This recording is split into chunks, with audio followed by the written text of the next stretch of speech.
Welcome to playoff season. 20 drivers, 10 races, 1 champion. There will be plenty of highs. Goes high. Kevin Thompson goes high. Kevin Thompson's got it. Kevin Thompson with a last-second move. My God, made the high side work. A few lows. Adam Gardner into it. That's going to bring out a caution for sure. Oh, no. And a whole lot of burn it down. But Kevin Thompson, burn it down, son. If you still got any gas in that thing, my friend, burn it down. And he is going to burn it down. Well-deserved and earned for Andrew St. Coeur. Let's see a show. Get ready. It's playoff time at Gateway for the Group 6 Cup Series.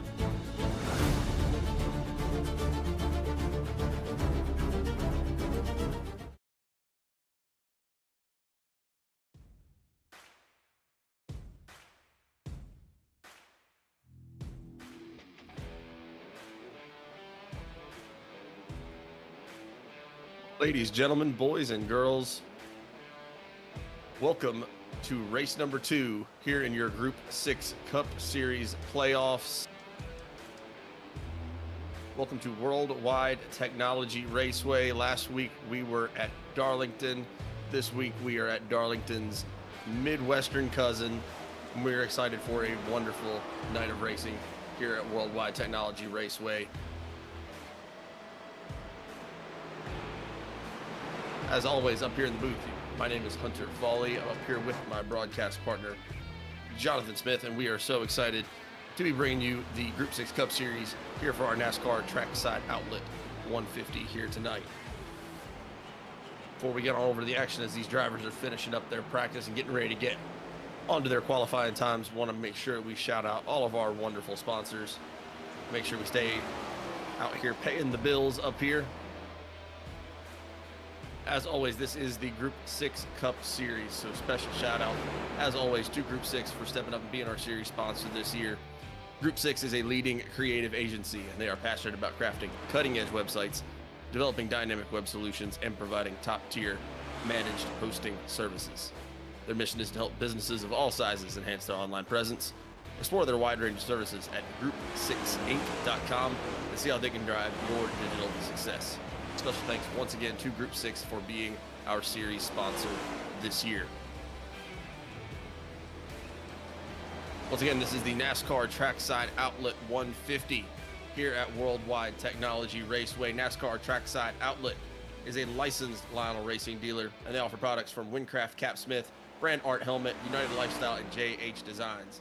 They carry a full line of die-cast, Cup, Xfinity, Craftsman truck, driver tees, full-size mini and replica helmets, custom cases, decals, and everything. They are your one-stop shop for everything NASCAR. Be sure to check out their website at tracksidenascaroutlet.com. Or if you find yourself near Farina, Illinois, be sure you check out their store. Once again, thank you to Trackside NASCAR Outlet for being our race sponsor tonight, as well as our primary sponsor for the Tuesday Night ARCA series that you can see over on Intensity Broadcasting. Group 6 Cup Series in the Doghouse Racing League is also very proud to be sponsored by Shoney's. Shoney's is open daily for breakfast, lunch, and dinner. Stop by one of their West Virginia locations and try their fresh and prepared legendary breakfast bar and take home a whole strawberry pie. Shoney's, delicious food and friendly service since 1947. And last but certainly not least, we are proud in the Group 6 Cup Series and the Doghouse Racing League to be sponsored by Butt Kicker. If you want to take your sim racing experiences to the next level, be sure you head on over to their website at thebuttkicker.com to pick yourself up the best in all racing haptics. Used by drivers both professional and non, it will take your experience to the next level, and I can promise you, anything you pick up over there, you will not be sorry. So once again, thank you to Butt Kicker for being a longtime friend and sponsor of the Doghouse Racing League and the Group 6 Cup Series. Well, as I was just saying before, we are about to get over to our qualifying here as these drivers are finishing up their practice time. I want to shout out everybody that's out there in the stream right now. Thank you very much to everybody for joining here with us, using some of your Thursday night here on Doghouse Racing TV. Be sure you leave a like and subscribe if you haven't had a chance to yet. Helps support the channel, helps support the drivers. And be sure you leave a comment cheering on your favorite driver. We will, as always, be reading them aloud. One of our favorite parts of being up here in the booth, and I know a lot of the drivers that go back and watch these love to go back and hear their friends and family cheering them on as well. Already got Country Chick out there saying, "Let's go Millette." Checkered flag, number 94. Hoping for a big night out of Mr. Tyler Millette tonight. With all that being said, let me go ahead and shut my mouth so we can get over to the racing action. Let John tell you a little bit about, like I said, in a lot of ways, Darlington's Midwestern cousin. John, you want to take it from here and talk worldwide technology to us? Absolutely excited to be here for the second night of these playoffs. Second night of 10. And we've got two challenging tracks on deck here. Started out at Darlington, now we're moving over to Gateway. Gateway is not an easy track, so these drivers are going to have to fight around this 1.5 miles here with very tight corners, almost like a very tight paperclip like Martinsville, a little bit wider obviously, a little bit longer, but you're still going to have to get on those brakes pretty heavy.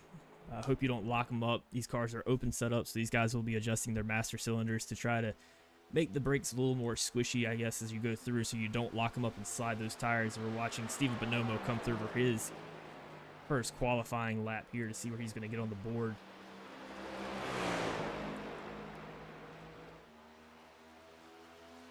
See, he's crossing the stripe right now. Going to put him up into P5. It's a good run for him. We'll check in with some of our other drivers. Brandon Trush coming out here in the 23 machine. That's a nice looking car, if I say so myself.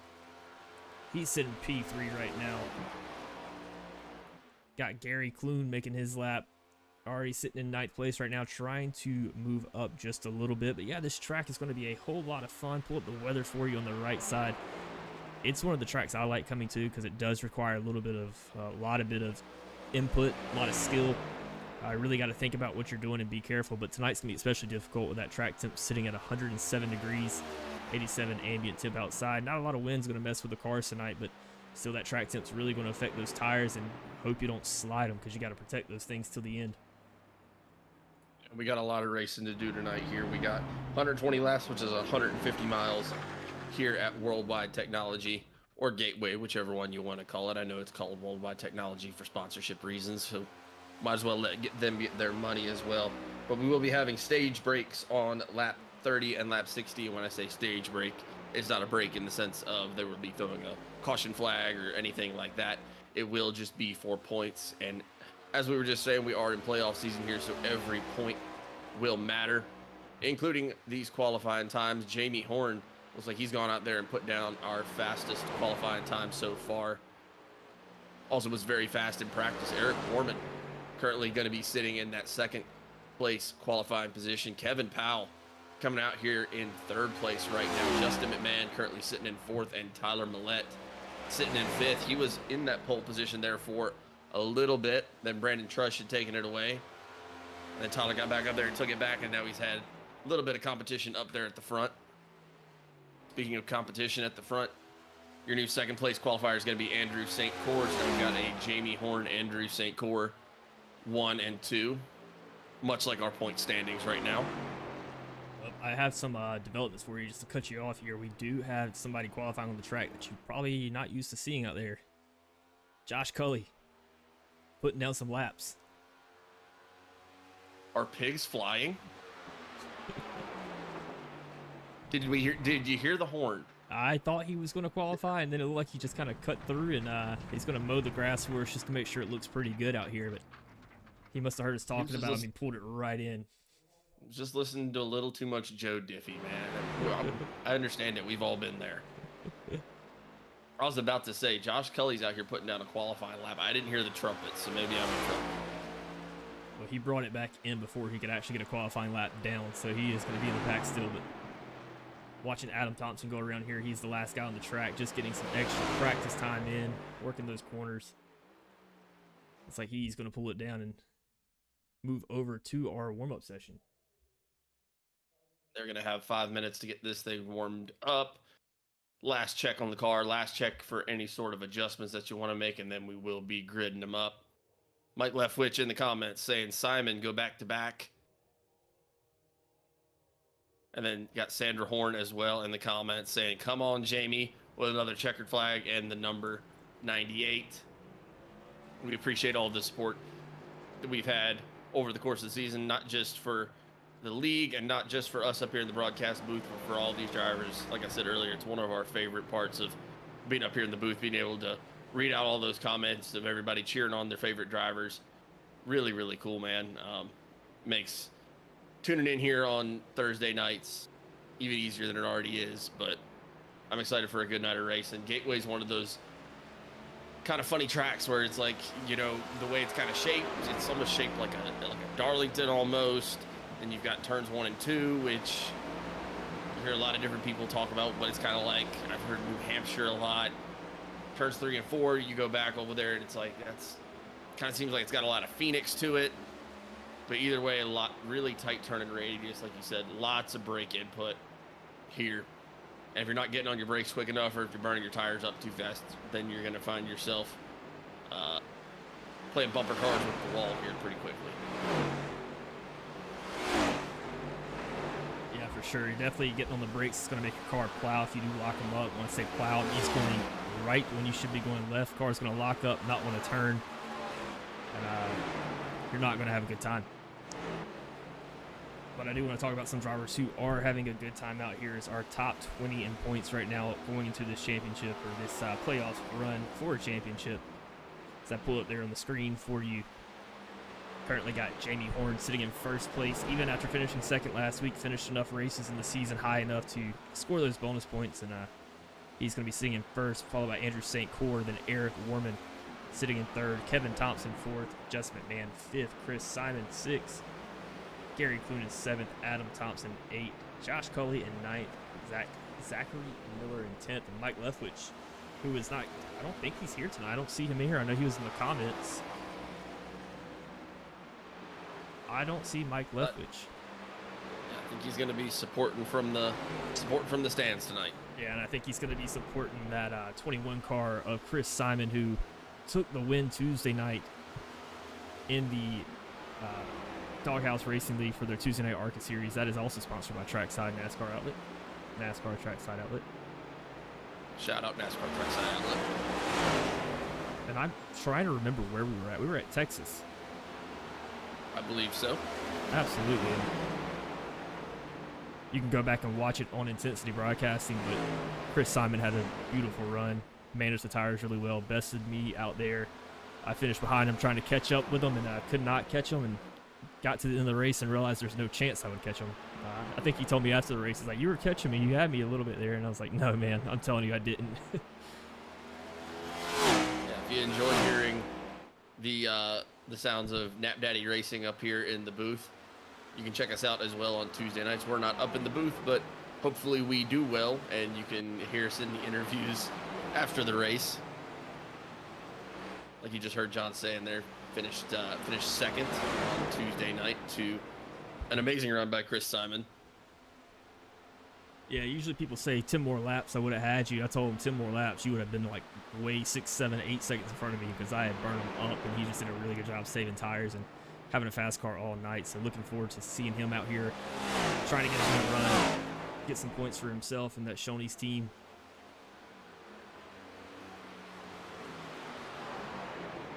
And I know he's got some people at home watching that's rooting for him as well. Absolutely, always good to see Chris Simon. I was trying to leave a comment in there on Tuesday night to cheer you on, try to support my friend. Good job, John. And the comments was just Christopher Simon's relatives cheering him on, saying the most lovely things. It was very inspiring and made me feel like a bad friend. But he's got a deep anyway, fan base. He does, man. Also, speaking of a deep fan base, we got Kathy Trush in the comments saying Team Trush number 23, go get it.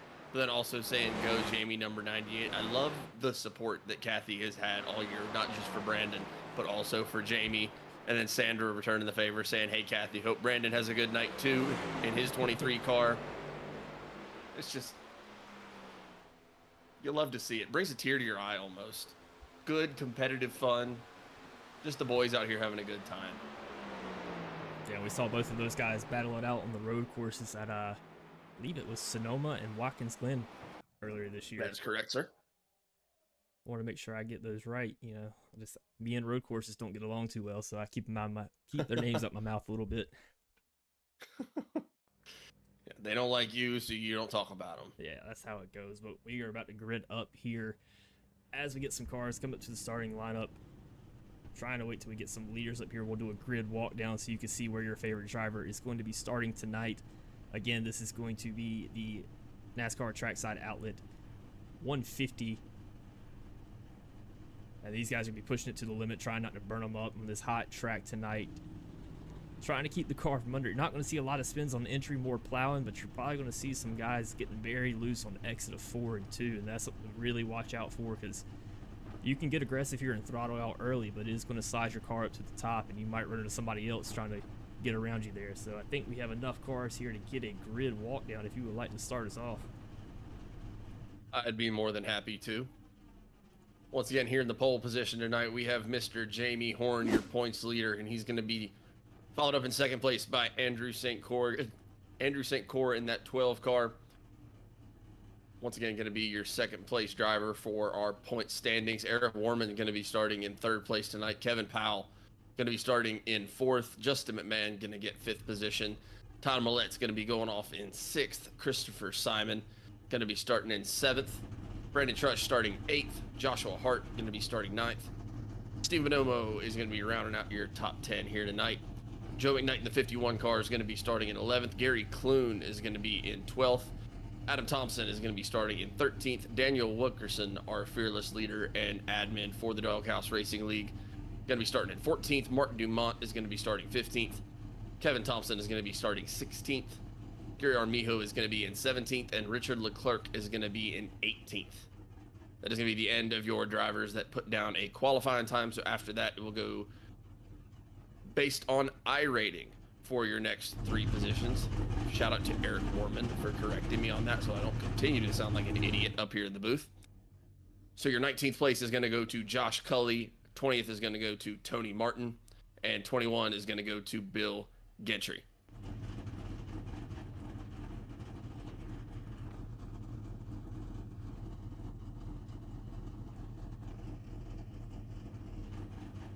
It's actually really good to know, because I did not really know about that either.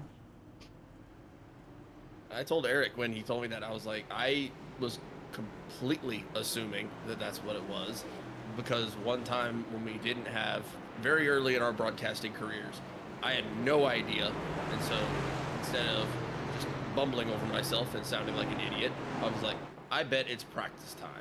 And then I read it off of practice time, because the old UI was usually pretty slow to update when they grid it up, and it was 100% right.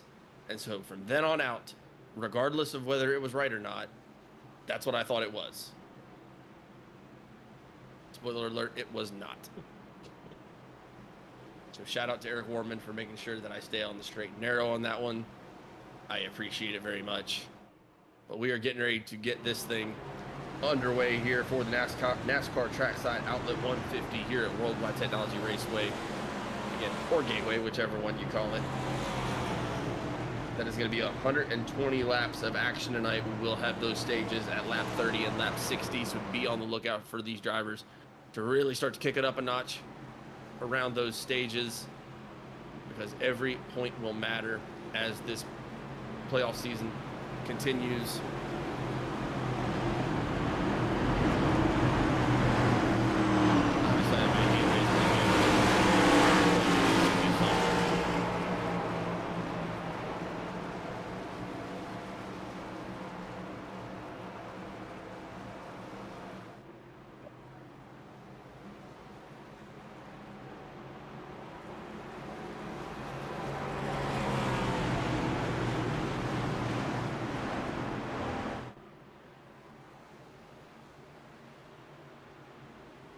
And I'm still trying to adjust our volume issues that we've been dealing with all year. Just trying to make sure I get things right. Very curious. I was actually just getting ready to say I'm very curious to see how these guys will be starting this race.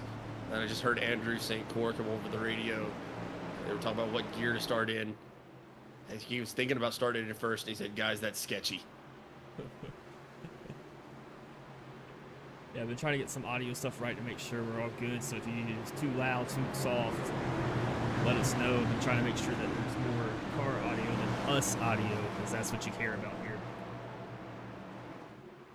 Speaking of car audio, they are getting ready to get loud out here at World Wide Technology Raceway, and we are underway for race number 2 of our playoff season here in the NASCAR Trackside Outlet 150. Really good start there from Andrew St. Coeur. Jamie Horne's kind of been the king of restarts all year long. Andrew St. Coeur gets off to a really great start. And we have got some shuffling going on in the back, right behind Chris Simon there in that, it's going to be the 7th position. Everyone kind of battling to figure out their spot right now. Steve Bonomo gets shuffled up high there. Right there in the mid-pack. He's going to have to try to close back down on top of the 51 of Joe McKnight. Yeah, really good job for Gary Clune there to shoot the gap between, I believe it was Joshua Hart. Steve Bonomo got ahead. Ooh. Steve Bonomo coming a little hot. Almost gets to the bumper of Joshua Hart. But yeah, Gary Clune able to shoot that gap, take that position.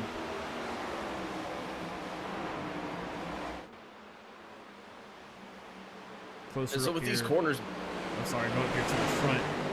Just looking at Andrew St. Coeur kind of pulling away, and Justin McMahon trying to make a run here on the outside of Eric Wharman.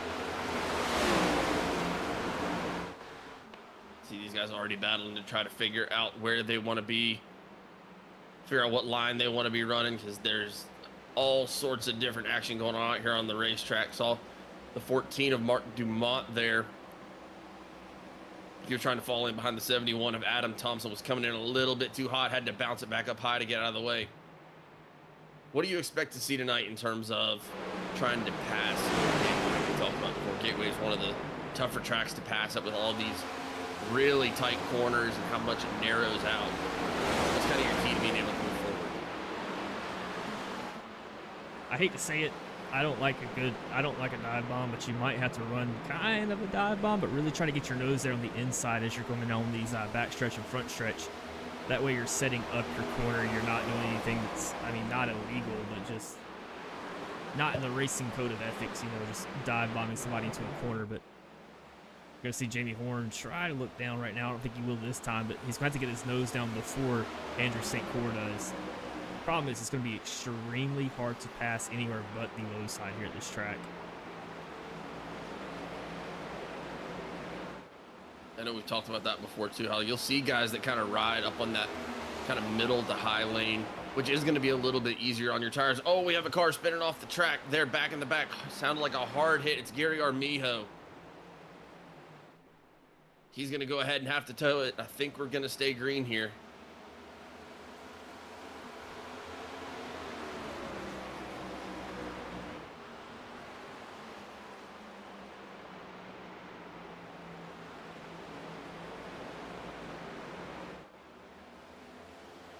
Yeah, I'm not sure what happened there. Let's see if we can cut you back. Here's this action really quick. Don't want to miss too much of what's going on in the race. Yeah, just got loose coming out, and that car just snapped, and he is done for the night. I can go ahead and call that one from here. Really unfortunate to see Gary Armijo been having really good back half of the season here. Unfortunate to see, but that does indeed look like a night ender.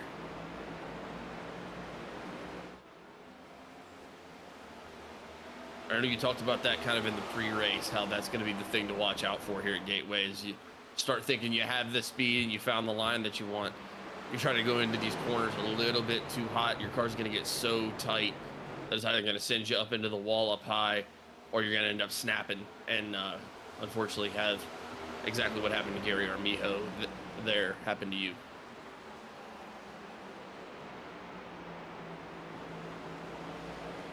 Yeah, so they have these cars for the next gens have something called preload on them, which kind of helps. The way I can best describe it is when you put your foot on the throttle, as we're watching Jamie Horne put his foot on the throttle to get around Andrew St. Coeur here, gotten it inside like we were talking about earlier, holding it down. It's going to be hard to get an exit for Jamie Horne here. he's able to stick right beside him. This is a really good setup. Still has that nose in there. He just got to make sure he hits this entry point exactly where he wants to. Great job by Andrew St. Coeur to not let him have any room. They touch just a little bit. Andrew St. Coeur gets it some air, gets it all the way up to the wall there, trying to get a big run out. Great job by Andrew St. Coeur to maintain that run.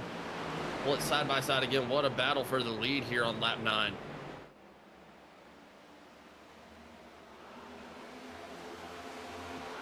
Andrew St. Coeur is going to overtake him, try to hold down this bottom side, maybe enter a little earlier. Yeah, the problem with sitting on that low side, so you're going to have to get on the low side to pass, but the problem is when you enter lower, you have to slow up a lot more just to get into that corner, which is also going to kill your mid and kill your exit. So it's very hard to pass here. You have to be on your game the entire way around, but good run for it by Jamie Horne. He's backing off a little bit now. It's going to burn your tires up a whole lot to make a lot of passes too here.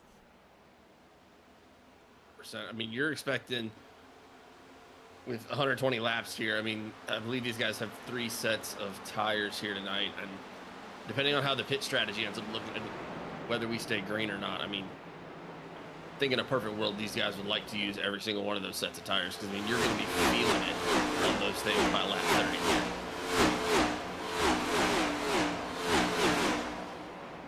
Absolutely, and what about what we were talking about earlier with the car and that snap loose effects? There's a little thing in this car called a preload, and like I was saying, the best way I can describe it is when you hit the gas, it kind of makes the back end spin around a little bit more.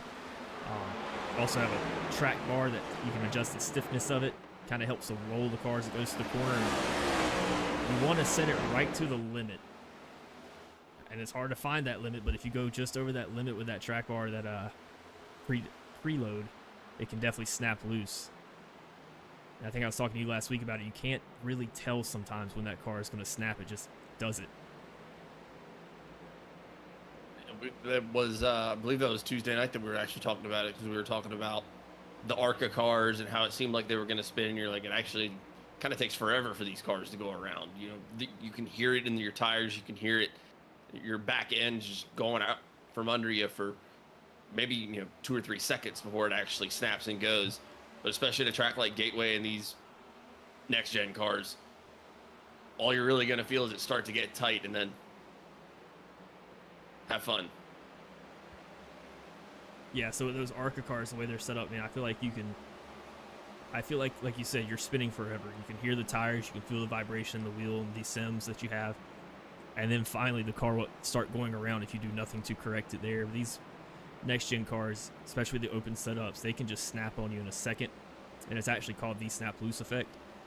Mark Dumont and Adam Thompson got together there. Mark Dumont down into the grass. He's going to end up in the back of the pack there. Let's see if we can cut back to that really quick here. Oh, Mark just took it a little bit too hot, a bit too hot into that corner, and he was trying to get it woed back up, but he had nowhere to go. Adam Thompson was there in that lane. Ends up actually going into the back of Adam Thompson. Good job by Mark Dumont to not end up causing a bigger incident there, and good job of him to catch that spin as well. Yeah, absolutely. That's another good thing with these cars too. If you do start to spin a little bit, if you give it a little bit of brake, you got to lock it up a little bit with the brake, but it'll start to straighten out. The other cars that we drive in, the Gym 4 cars, are not like that at all. One of the things I'm noticing so far is that everyone seems kind of content to sit where they are for right now. Not seeing too much movement in terms of like passing or where these guys are trying to move to or anything like that. We have up at the front, Andrew St. Coeur up 1 spot. Kevin Powell also up 1 spot into 3rd place. Justin McMahon's moved up a spot. Eric Wharman's fallen back just a couple spots, back to 5th. But I think our biggest mover out on the track right now is actually going to be Tony Martin. He started 20th, he's going to be up to 16th. Josh Cully's up a couple spots back there as well. Gary Clune's moved himself up a few spots from 12th to 9th. But no more than 3 positions really about anywhere on the track to see a battle going on down there right now. That's going to be Brandon Trutt and Gary Clune. They're battling for that 8th position right there. Gary Clune really trying to move his way up there. Yeah, I just saw Good job by Brandon Trush to close out that run. Yeah, that's all I was about to talk about there. He kind of just closed it down a little bit, entered a little earlier than what he would probably like to. Able to hold off Gary Clune for another lap.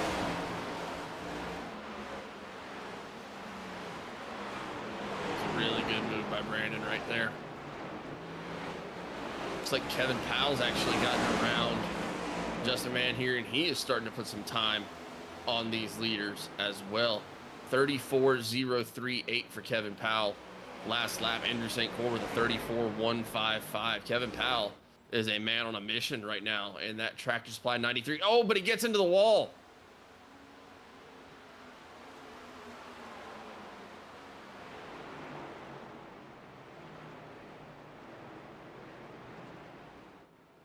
It looks like he's got some damage to that front right. He's going to bring it down to the bottom of the track here. That he's actually going to have to go ahead and bring that down and get some damage repaired. I saw the side hit. I didn't see that it kind of angled too. That's really unfortunate. Good to have Kevin Powell back out here racing with us. He was racing really, really well. Was been making a lot of time on those leaders, but just an unfortunate way to hit the wall right there. Yeah, I was just about to bring that up. Haven't seen Kevin Powell in a while. Good to have him back out here. I know he could have been in the playoffs if he had raced some more races, but was not racing for a few with us. I think he was taking care of some other stuff in life, which is totally understandable. I know we talk about that a lot, not just up here in the broadcast booth, but out here on the racetrack as well. I mean, all these guys have jobs. Most of them have families. So you got all of these different things that are pulling you in all sorts of different directions. So it really is a sacrifice of time to come on here and be involved with these races and be involved with these leagues. And it's just really cool that these guys have the support systems that kind of let them come out here and do it. I know these guys really just do it for the love of the game. I mean, there is prizes, there's trophies and things like that. These guys are competitive, but at the end of the day, there is some other stuff kind of pulling them in different directions, and so it's good to see these guys out here having a good time. Yeah, looks like Brandon Trush is falling back a little bit. He's falling back 3 spots now. It's going to be 4 if Kevin Thompson's able to get around him here. Saw Steven Bonomo get around him just a second ago in that 9 car up there. It looks like Adam Thompson's almost going to have him cleared. Looks like he almost had him right before they had to go into entry there. It looks like he's going to get that pass done here on exit. He's also got that number 6 machine of Kevin Thompson on the inside there that's going to be trying to get around him. And then Josh Cully's going to join the parade too, right behind. Yep, and that's the other part about Gateway is that especially if these cars start getting a little bit more compacted back together, it's a really unfortunate place to be if you got to get stuck there in that top lane, because you kind of get the parade party that goes around you on the inside. I wonder if Brandon's trying to drop back a little bit to maybe try to save some tires, or I didn't see him get into the wall or anything like that, so I don't think there's any damage, but maybe he's just trying to strategize this thing out a little bit more.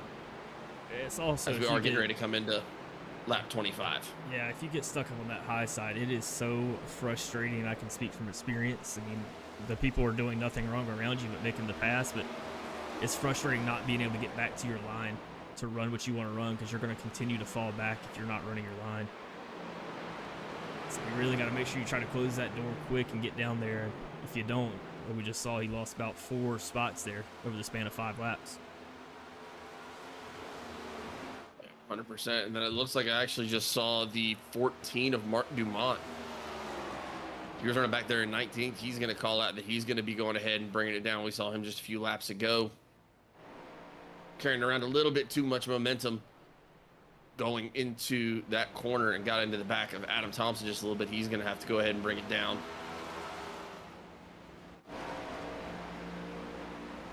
That's the other thing you got to think about here at Gateway too. Talked about it before, but the Group 6 Cup Series Doghouse Racing League, known for these long green flag runs. Very few cautions in this league, even at tough tracks like Darlington or like Gateway. Getting into pit road at Gateway is not an enjoyable experience.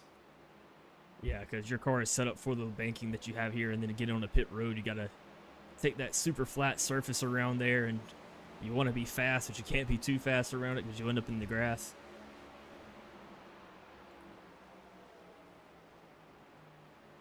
Starting to see our leaders pull away with some momentum here at this point. Jamie Horne still right on the bumper of Andrew St. Coeur. They are only 0.2 of a second apart. Third place is going to be Justin Mann. He's going to be about 5 seconds behind your race leader, Andrew St. Coeur. He's got Eric Wharman, who's going to be about 0.7 of a second behind him in 4th place. Going to have to go back about another 1.5 seconds to find Tyler Millette in 5th place.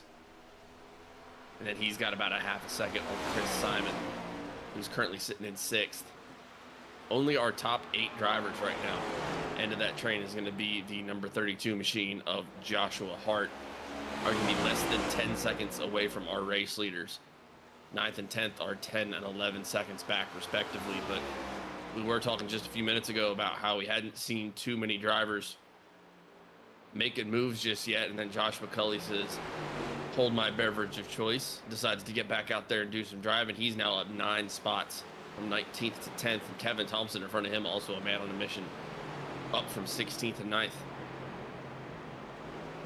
As we did just have our leaders go across the stripe, which will bring up lap 29, and they are going to be racing at this point for that stage victory.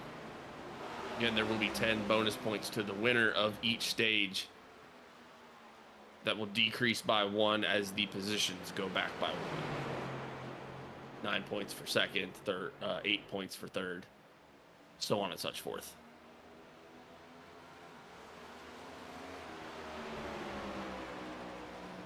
I just saw Jamie Horne try to make a move. He has 2 turns to try to get around St. Coeur here to pick up just one more bonus point, I should say. But the stage will end at the end of this lap right here, so took it all the way down to the bottom of that stripe right there, trying to make a move to see if he can get around him.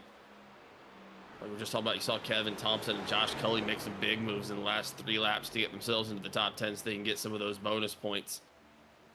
But as we come down that backstretch, it is going to be Andrew St. Coeur, who is your Stage 1 winner here for the NASCAR Trackside Outlet 150.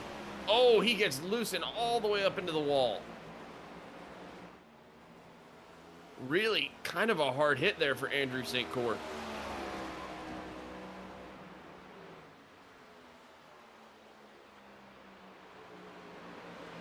Still able to carry so much momentum. Coming into that entry, there is actually going to still be able to outdrive Jamie Horne there into the backstretch and lead another lap. That is very impressive driving from the race leader, Andrew St. Coeur. Jamie Horne looks fast right here. As soon as they get out there on those front and back stretches, seems like Jamie Horne starts to really pull it in. But Andrew's doing such a good job of playing defense on those entries going into exit, man. And that's my thing about Andrew St. Coeur is you never know what he's got. Plays his cars close to the chest. You don't know if he's still got tires underneath him or if he's saving. Saw him take it last week at Darlington from Jamie Horne. Like the whole time, we didn't know, is he burning it up? Is he saving? Turns out he was saving the whole time and just saving most of the time, I should say, and able to take it. So it's a really hard challenge for Jamie Horne back here to figure out if he's pushing too hard or if he needs to go ahead and get by him. As we come here into lap 33, I believe we are going to, over the next probably 7 or 8 laps, start to see some green flag pit stops start happening. Currently got 18 cars of your 21 that started the race on the lead lap. Your last car in the lead lap is going to be Mr. Bill Gentry running back there at 18th. Kevin Powell is going to be in 19th. He's going to be 3 laps down, but good to have him back out there on the track with us. And then we do have Martin Dumont and Gary Armijo, who both have it parked on pit road right now.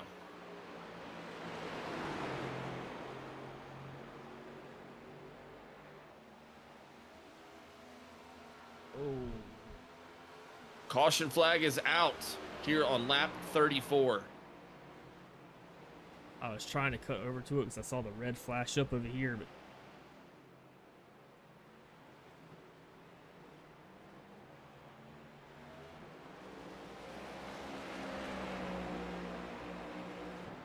see if we can cut back to that. Oh yeah, just getting loose, trying to throttle up around that corner and make the thing rotate. Oh, Brandon Trush almost getting into him. And it looks like almost stuck there in the little hump.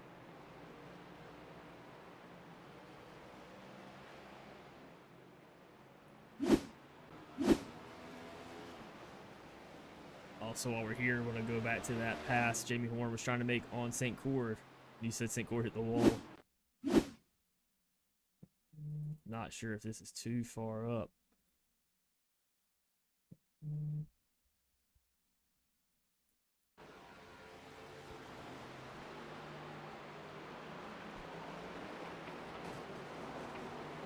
Yeah.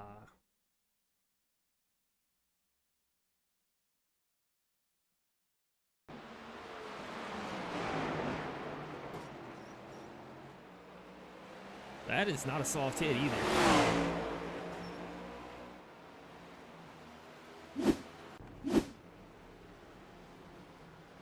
A lot of guys bringing down pit road right now. Big race off pit road. Gary Clune, Tyler Millette there. Also Chris Simon, Joshua Hart, Josh Cully putting it 3 wide to get off pit road.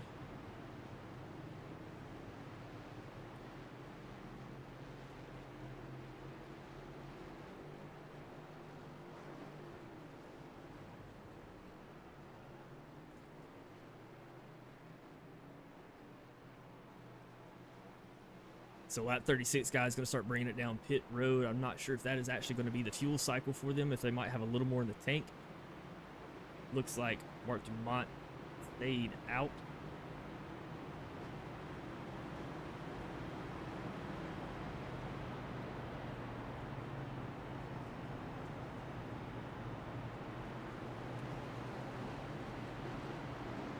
Dumont just recently pitted on lap 24. Kevin Powell brought it on lap 19. He had that damage to that right front tire that he had to get repaired. So both of those guys have a little bit of fuel, but Kevin Powell elected to bring it in this time as well.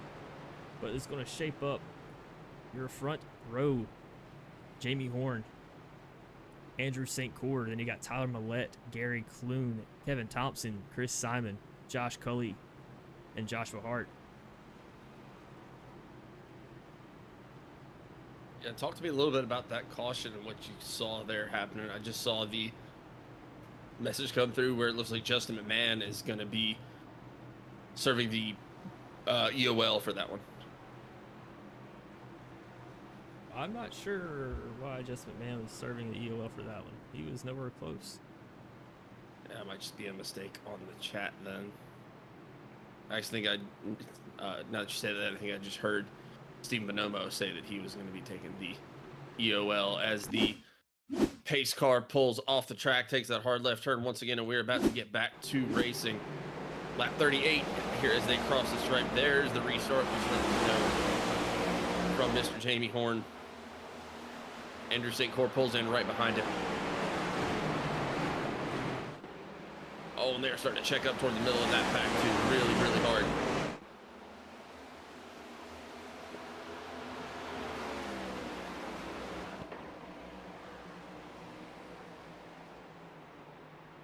Ooh, Joshua Coley getting really boxed in there behind Kevin Thompson.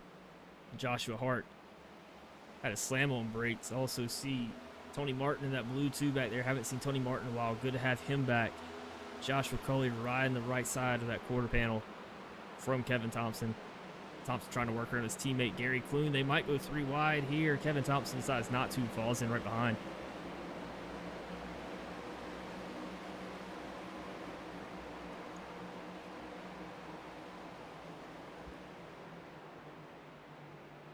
Joshua Cully still on the prow here on the bottom side. Trying to follow that parade of Gary Clune around Joshua Hart. I think Kevin Thompson would like to help out his teammate a little bit. If he could get down, not able to get down. Joshua Coley doing a good job blocking him off. Eric Wharman just lurking behind, waiting to make a move.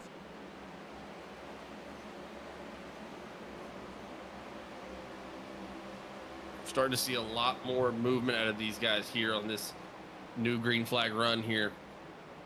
Saw the big checkup right there on the restart, and then we now see everyone kind of starting to try to figure out what they could do now on these fresh tires. You know, guys, when they got down pit road, we were getting those tires off, checking their percentages, trying to see how much tire they use so they can know if they can push it a little bit harder on this run or if they need to let off a little bit.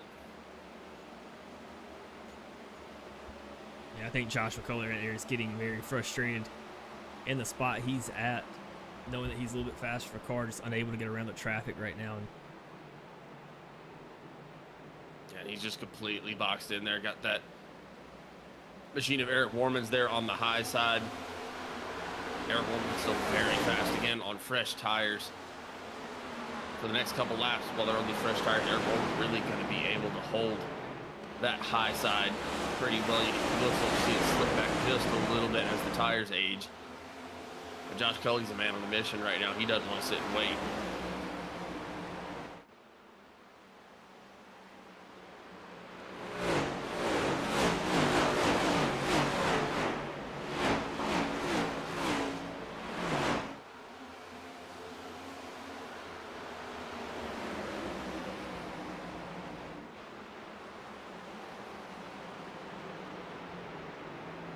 Millette looking like he's starting to try to make some moves. You saw him kind of stick his nose up there to the outside just a little bit. I think trying to test the waters to see what he might have for Andrew St. Corp.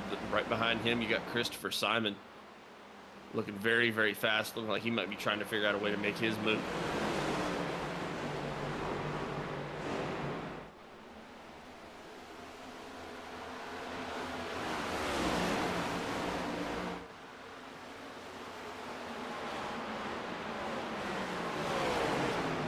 Wharman trying the low side on Kevin Thompson. I don't think he got his nose in good enough there.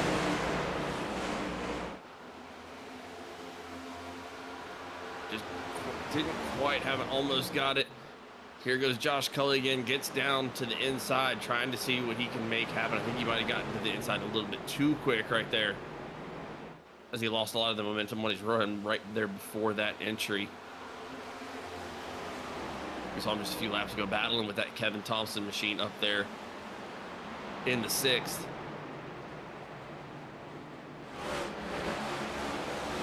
Now he's currently trying to battle with Eric Wharman to get that position back. You got Adam Thompson back there in 10th place. He started in 13th, so he's trying to move his way up a little bit as well. Biggest mover on the track currently is going to be Josh Cully. He's going to be up 10 spots right now. Kevin Thompson's going to be up 9 spots, up from 16th to 7th. Gary Kuhn up 6 spots into 6th place. Another big mover out on the track. Tony Martin, once again, the number 2 Miller Lite machine, up 7 spots, started in 20th and currently running in 13th.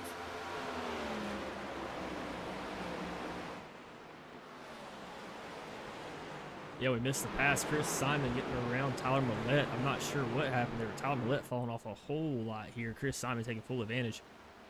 Moving up into that 2nd place spot. Or 3rd place spot, I'm sorry. Here comes Gary Clune now. Gary Clune getting there to the inside of the 32 of Joshua Hart. He got his nose down. He's just going to have to get a good exit here, and I think Joshua Hart's going to be able to outleg him as they go into that front stretch.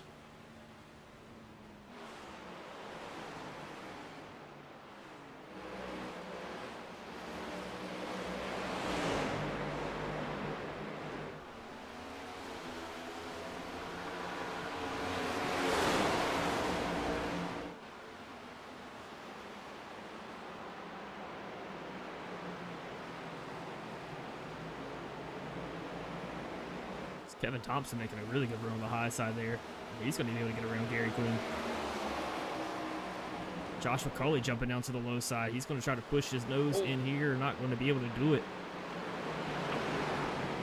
Good block there by Gary Clune to keep Josh Cully from getting his nose down there. Josh Cully, like, he might have been ready to take it 3 wide right there to get it done.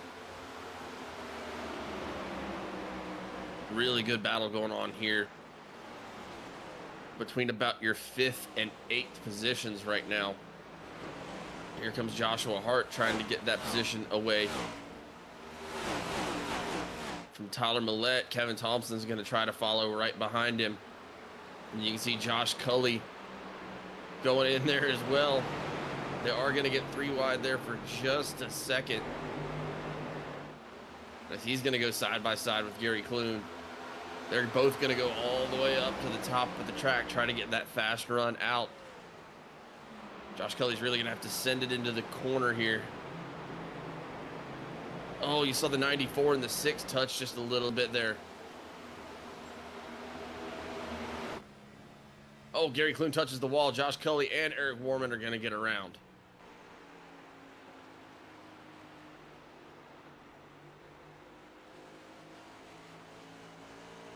Got Brett McNamara in the comments saying, I love the Shoney's sponsorship.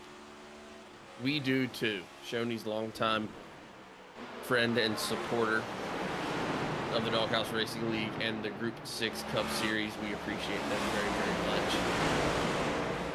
You can also catch that Shoney's tag on our Shoney's Racing Team cars in the number 21 of Christopher Simon. You can also normally see it on the cars of Mike and Chris Leftwich, who not believe are joining us tonight. But we did see Mike in there supporting in the comments here just a little while ago.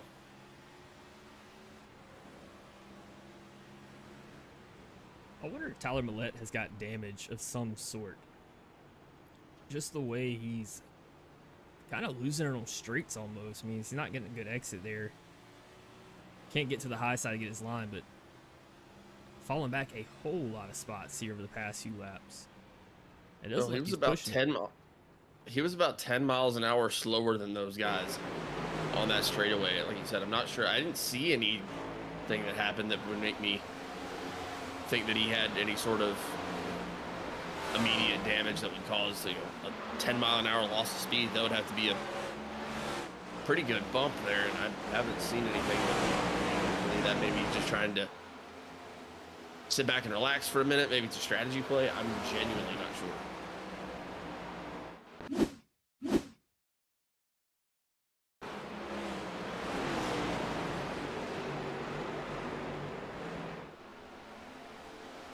That was the pass from Chris Simon. I want to back this up just a little bit here to see if there's anything off this wall.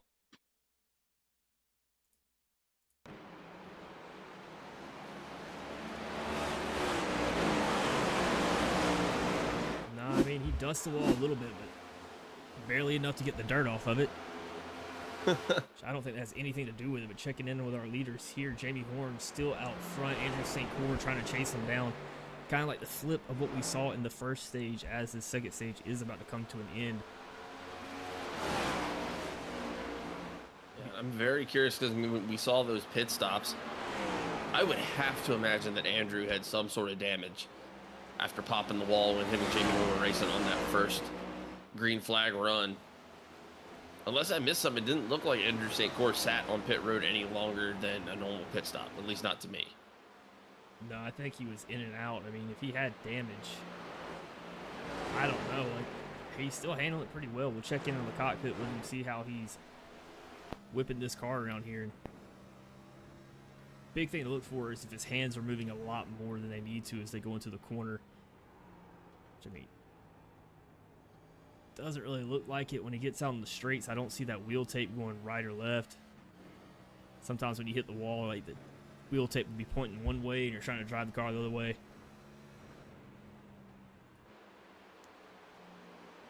Like you said, it almost seems like a little bit of a flip of the script from our first stage as we are getting ready to come into the end of our second stage here. Again, we will be having another stage on lap 60.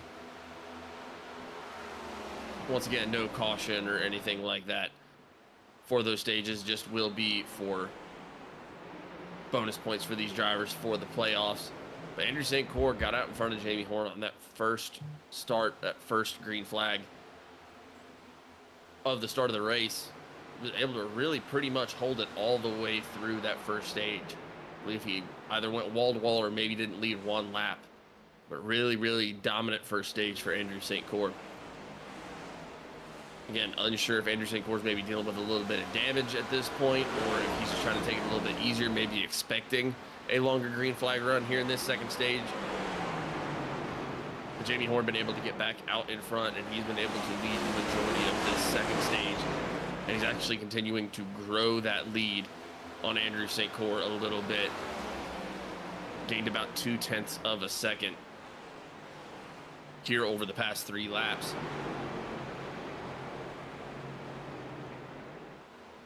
When they cross that stripe here up front.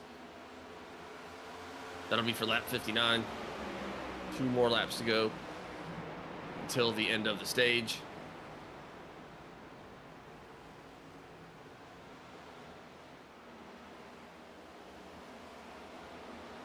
And starting to see these guys shuffle around a little bit, trying to gain a couple of more spots before the end of the stage here.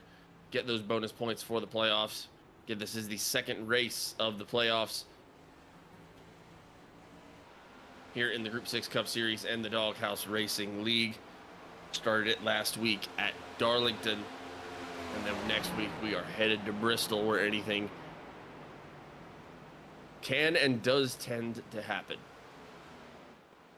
So if you feel pretty confident about Gateway, you want to make sure you get your points out here while you can. And Jamie Horne has turned the burners on up there in first place. He has gained almost another half a second on Andrew St. Coeur over the past couple laps here. Chris Simon continuing to move his way forward as well. He is now in 3rd place, up from 7th. He's going to be about 4.8 seconds back of your race leaders. Kevin Thompson going to be sitting there in 4th. He's going to be trying to race with Christopher there to get that 3rd spot away. Joshua Hart and Josh Cully going back and forth. That's going to be your battle for 5th and 6th place right there.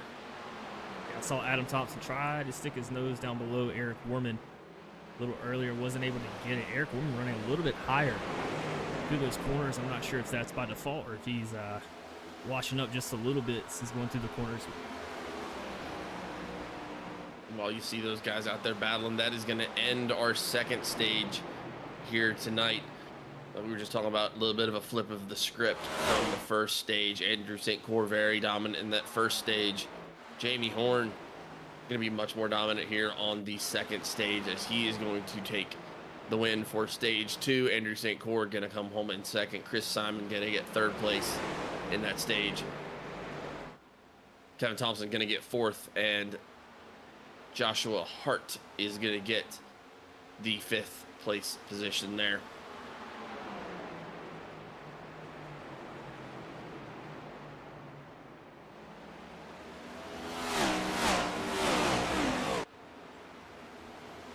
Jamie Horne had taken off like a rocket ship there. He'd gotten his lead out to about 1.7 seconds on Andrew St. Coeur. Andrew St. Coeur actually able to pull it back a little bit over the past few laps, get it back down to 1.3 seconds.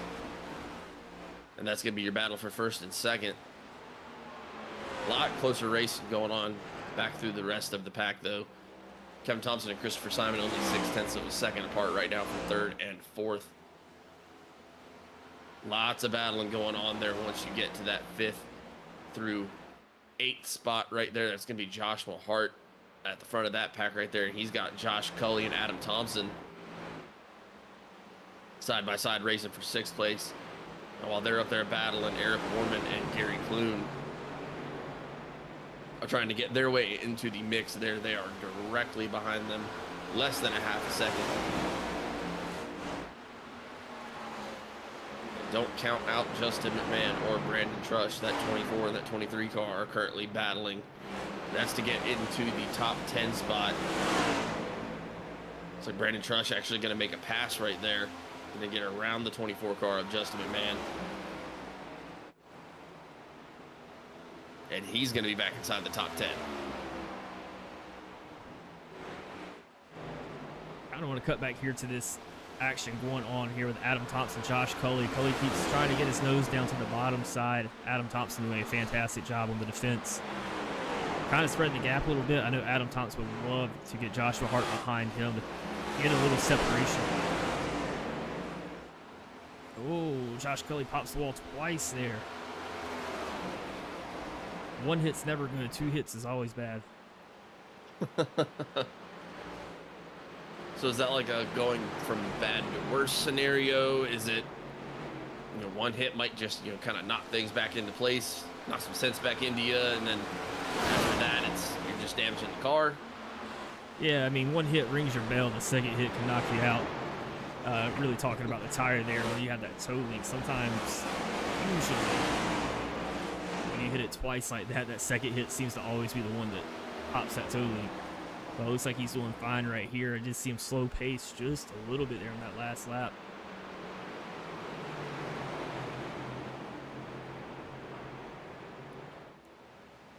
A little bit of separation between him and Adam Thompson now as they come across the stripe here and see what's going to happen. I believe I have Chris Simon blinking out just a little bit. I can't click on him right now.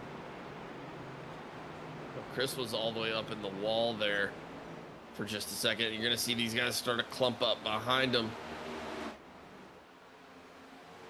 Like Joshua Hart and Adam Thompson had to both put the brakes on there for a second. That's actually going to give Josh Cully the opportunity to get his nose down on Adam Thompson. Now he's going to be battling for that position. I was going to say, I think Thompson will have a really good run out of this corner.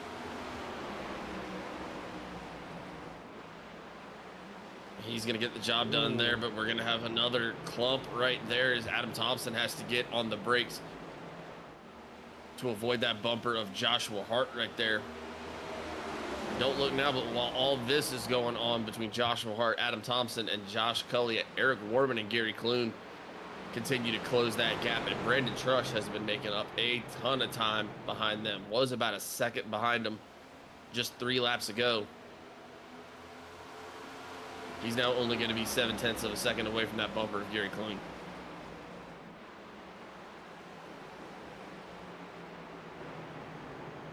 Well, Josh Cully might have been trying to hit a little bit of a bump and run there on Josh Hart.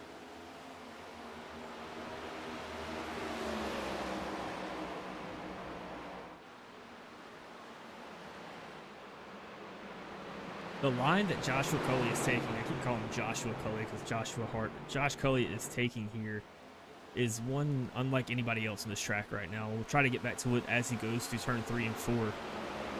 See if we can cut over to Jamie Horne and see how he is taking this corner as he comes in. We can kind of compare and contrast and evaluate. Watch as Jamie Horne comes in where that left front tire goes. That's kind of the same thing that Joshua Cully does, and it's showing. But if we have other guys, Kevin Thompson a little higher. Watch Josh Cully come in here, almost hitting the bumpers coming in. That's probably what he's aiming for, honestly, as his marker. I was going to say that kind of looks like it's his aim point. Same thing for Jamie Horne. They are right there on it each and every time. They are noticeably lower on the track than everybody else here. Adam Thompson actually going to be able to use the high side to get around Christopher Simon there. That's going to put Adam Thompson inside your top 5. Joshua Cully's looking to make a move as well.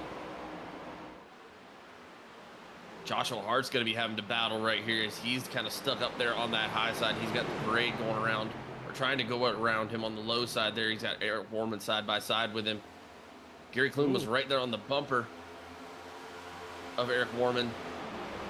He's falling back a little bit, but now Brandon Trush into the mix as well. He's right on the bumper of Gary Clune. What a battle we've got going on here in the middle of our pack as Jamie Horne just continues to build that lead over Andrew St. Court. Yeah, I don't want to take away anything from Jamie Horne having this dominant run right now, but I think Jamie doesn't mind me saying it. Jamie, you're making it a boring race for yourself, man. Come on. I was going to say, just a real flip of the script from the first stage that we had. Andrew St. Court able to get out to front almost immediately in that first stage, kind of take away the magic from Jamie Horne. Jamie Horne been almost perfect this year on green flag restarts. Andrew St. Court able to get a great jump and take that lead almost immediately, pretty much wall to wall in stage 1. then we saw toward the end, right before that caution, Andrew St. Coeur popped the wall. I wonder if he's dealing with some damage or if he's trying to save it a little bit better. But I mean, at this point, we're well into our green flag run. And Jamie Horne just continues to put down really, really great lap times. Yeah, Jamie Horne throwing down a 34.6 that last lap. Only, let me see, 2 people faster than him on the track, and that's going to be Adam Thompson and Josh Cully. And again, Josh Cully and Jamie Horne running very comparable lines here. They're the only 2 I've seen actually come down and try to hit that marker. I'm sure others have done it, and I just haven't seen it. But these are the 2 I've seen the most try to come down and hit that mark every single time as they come through. Aim for that bumper almost. It's so interesting, too, because like you said, this is an open setup league, so these guys can build their cars the way they want to. Oh. It looks like we saw Brandon Trush get a little bit tight there as he just lost a couple of those positions that he had worked so hard to get. Looks like Gary Clune's going to bounce out, bring it down pit road. Also got Andrew St. Coeur coming down pit road. Going to pit a little early on Jamie Horne. Again, starting to see some of that strategy that we know and love from Team BMP. They work so well as a team together. Tough to do a whole lot of teamwork here at a track like World Wide Technology, but you can still do it. You see them probably working on the radio trying to figure out what they're going to do. Hard into the wall, hits Brandon Trush's nose just a little bit.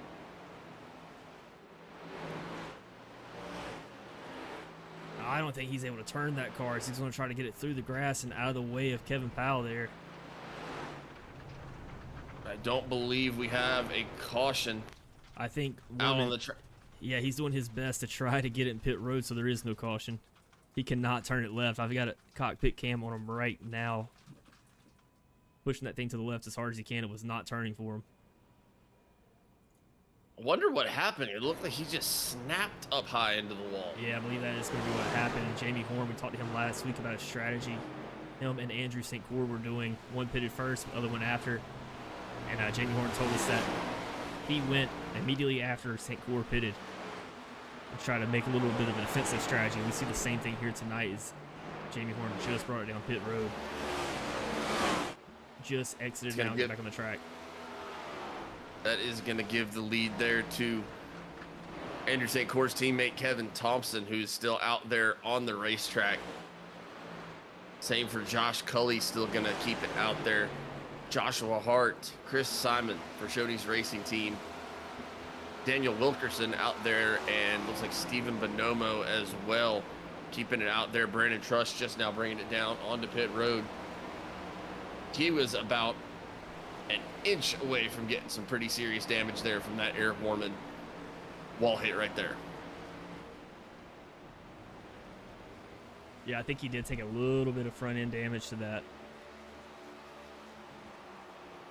But I mean, Kevin Thompson out here leading this race now. We've seen Kevin Thompson make some long runs before and really hold it out. As I pull up the last pit stops for you, so it's like our top 6 have not pitted yet. Last pit on lap 35. It's looking like you can get about 35 to 36. 42 laps. I'm sorry. It's been a long day, folks. 42 laps on fuel here before you're going to have to pit again. Yes, they're trying to completely ensure that they can make it until the end. But, I mean, realistically, everyone that just came down and pitted on this last green flag cycle still shouldn't have a problem making it all the way to the end, at least on gas. Because you're going to have, well, I don't know, but they're probably going to have, what, 44, 45 laps? Yeah, I think they could probably push to 45. We're going 3 wide right here. Gary Clune, Tyler Millette, Chris Simon. Gary Clune like a rocket ship getting through there.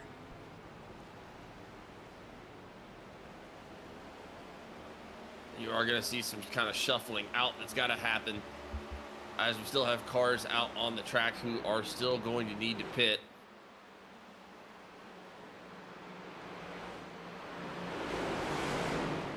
So we still got Kevin Thompson, Chris Simon, Stephen Bonomo out there on the track.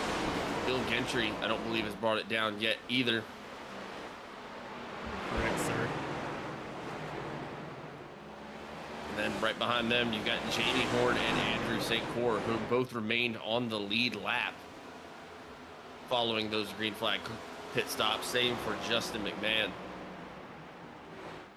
After that, everyone is going to be a lap down, so you are going to start seeing a lot of battling happen there as well. Guys trying to run down the other lap down drivers, trying to get themselves in the position to get that lucky dog if there was to be a caution that comes out. Currently, your lucky dog would go to the number 11 of Gary Clune. He's got Josh Cully and Adam Thompson right behind him. Brandon Trush there in the mix as well, but I think he might have been trying to get some damage fixed while he was down on pit road. He's going to be your first car 2 laps down.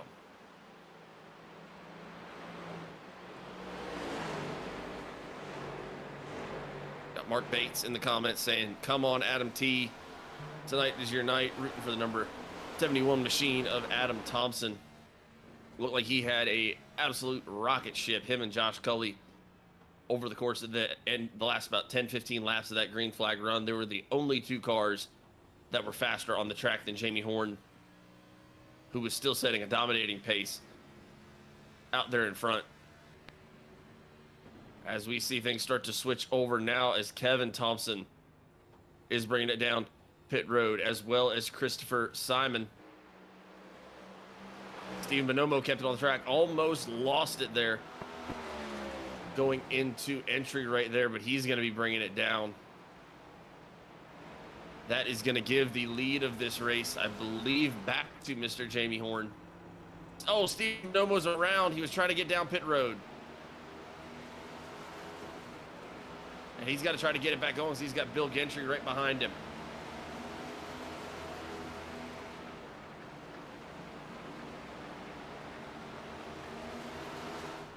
Big turn of events there for the standings here on lap 85. Only 35 laps to go here in the World Wide Technology Raceway here. I heard that. Say it again. Here in the NASCAR Trackside Outlet 150 at World Wide Technology Raceway.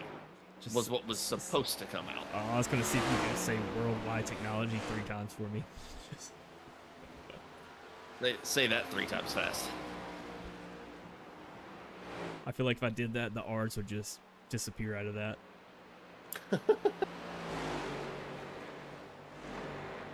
Worldwide Technology Raceway.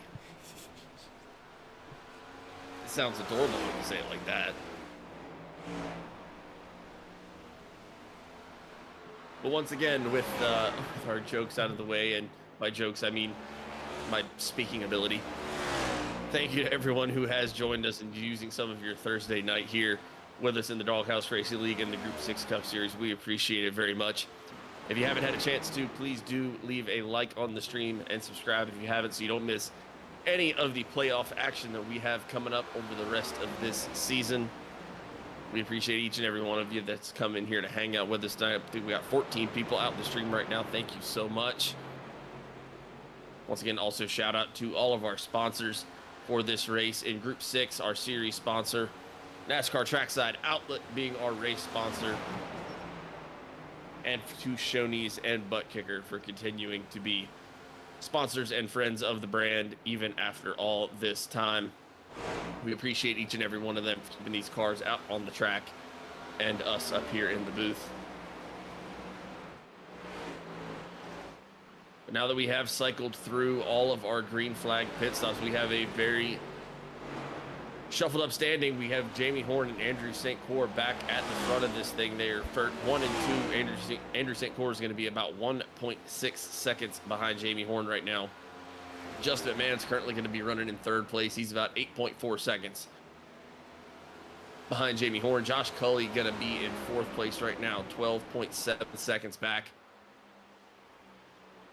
He's going to have Gary Clune right behind him in the 11 car. That's going to be 13 seconds. Adam Thompson going to be about 4 seconds behind him, and he's going to be in 6th place. Joshua Hart's in 7th. Kevin Thompson is in 8th, and Chris Simon is going to be ninth place, and he's going to be 27 seconds off the race lead. He's only about 5 seconds away from getting lapped himself. Our first car a lap down is going to be Mr. Daniel Wilkerson. He's currently running in 10th. The other cars lap down currently are the 117 of Richard Leclerc, the 23 of Brandon Trush, the number 2 machine of Tony Martin, and Bill Gentry. And he's going to be currently running in 14th. Yeah, I've got the lap time deltas pulled up right here between Justin McMahon, Joshua Culley over the past 6 laps, and I'll try to refresh this here. Looks like Joshua Culley has caught up almost 3 seconds to the bumper of Justin McMahon. If you're looking at that graph there, if the bars are further to the right, that means they are not gaining time or losing time, but the further left that you go means that you're actually gaining time. The gap is getting shorter and shorter and shorter for Josh Culley. Yeah, I'm very curious to see how the 2 guys that we've had out in front for pretty much all night between Jamie Horne and Andrew St. Coeur. I'm curious to see how they kind of run the next 10 laps or so, as we're going to be coming in here with 27 laps to go next time by. You know that they can run it as fast as anybody on the track at this point. They've been out in front pretty much the entire race, and they've put just huge gaps on the rest of the field. I mean, Justin Man almost 10 seconds back right now. But if you're them at this point, do you try to save and try to leave something in the tank? But if you're Jamie or Andrew, you're worried about not being able to catch all the way back up to the lead, or maybe letting Andrew get too close, and then all of a sudden you have a battle for the lead. Yeah, so the way I think about it, and this is probably not the way they think about it, but it could be. I've had a few conversations with Jamie Horne about this before, but Jamie Horne being the leader, he's got a buffer between him and St. Coeur. He probably has a number in his mind. I want to stay this far out ahead of Andrew St. Coeur. And he'll kind of pace his car based on what the gap is between them. And if Andrew St. Coeur starts closing in, okay, maybe I start pushing a little bit more.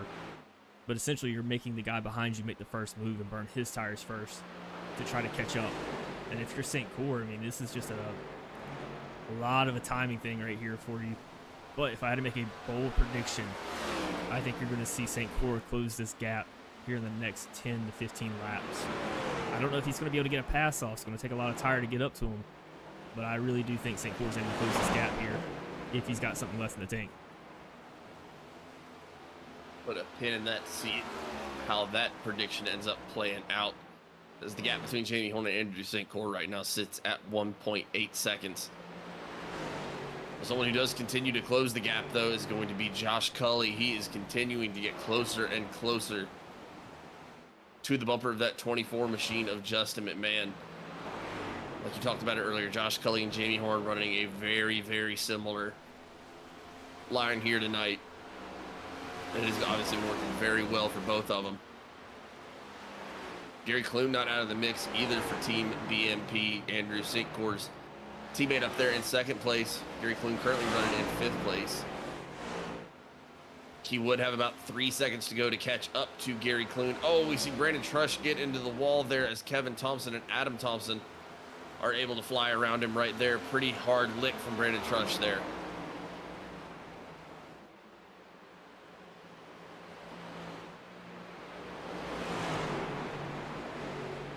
Now you're going to see Kevin Thompson go to the inside there of Adam Thompson.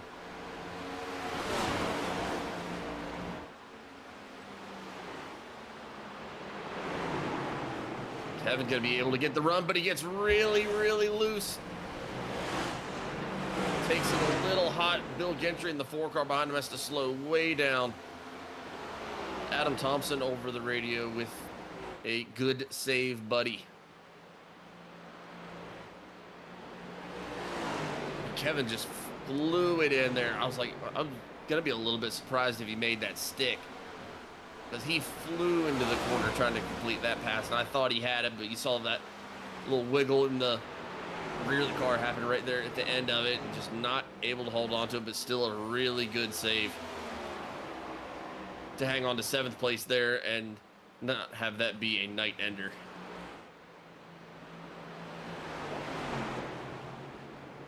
Got a little refresh on the deltas here. We were at about 4 seconds earlier. Now he's closed that gap between McMahon, or Justin McMahon, and Josh Cully. It's showing St. Coeur there, but that was Josh Cully's time. Probably why it was doing that, but down to half a second behind Justin McMahon now. Josh Cully's going to be up at his bumper here in just a second as we see Kevin Thompson able to actually get back up there around Adam Thompson. He's going to get 6th place back from him. They are both catching up very, very quickly to the bumper of Gary Clune as well. So they're both going to be trying to battle to get inside the top 5. Joshua Hart coming in very, very quickly as well. Josh Cully now basically to the bumper of Justin McMahon as we check it back in with our race leaders as well. Not looking great for the prediction of John, but looking great for Jamie Horne as Jamie has increased his lead to 2.4 seconds over the past 5 laps.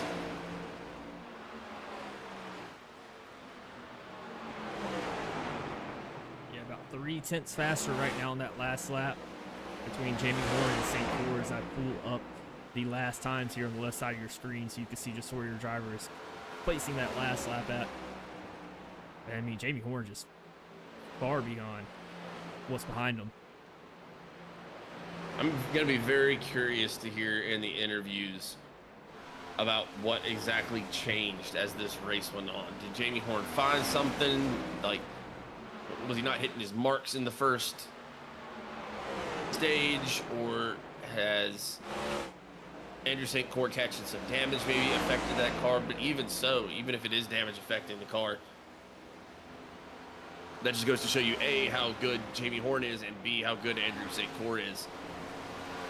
That Andrew was able to get back up there with a damaged car or whatever was going on and still be able to really dominate the rest of the field other than Jamie Horne. I mean, still has a 14-second, or excuse me, has about an 11-second lead on Josh Cully, who has actually completed the pass on Justin McMahon and is now in your top 3. Also making a pass here too, Kevin Thompson getting around his teammate Gary Clune. He's going to move up to that top 5 position. So he's going to try to chase down Justin McMahon with 17 to go.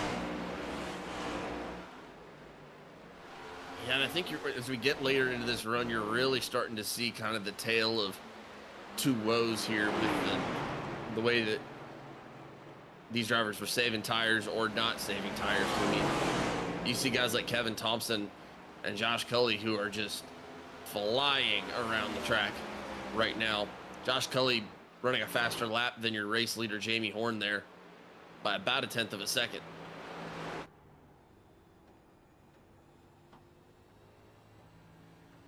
Hop into the cockpit here with Andrew St. Coeur. He is being super gentle around these corners.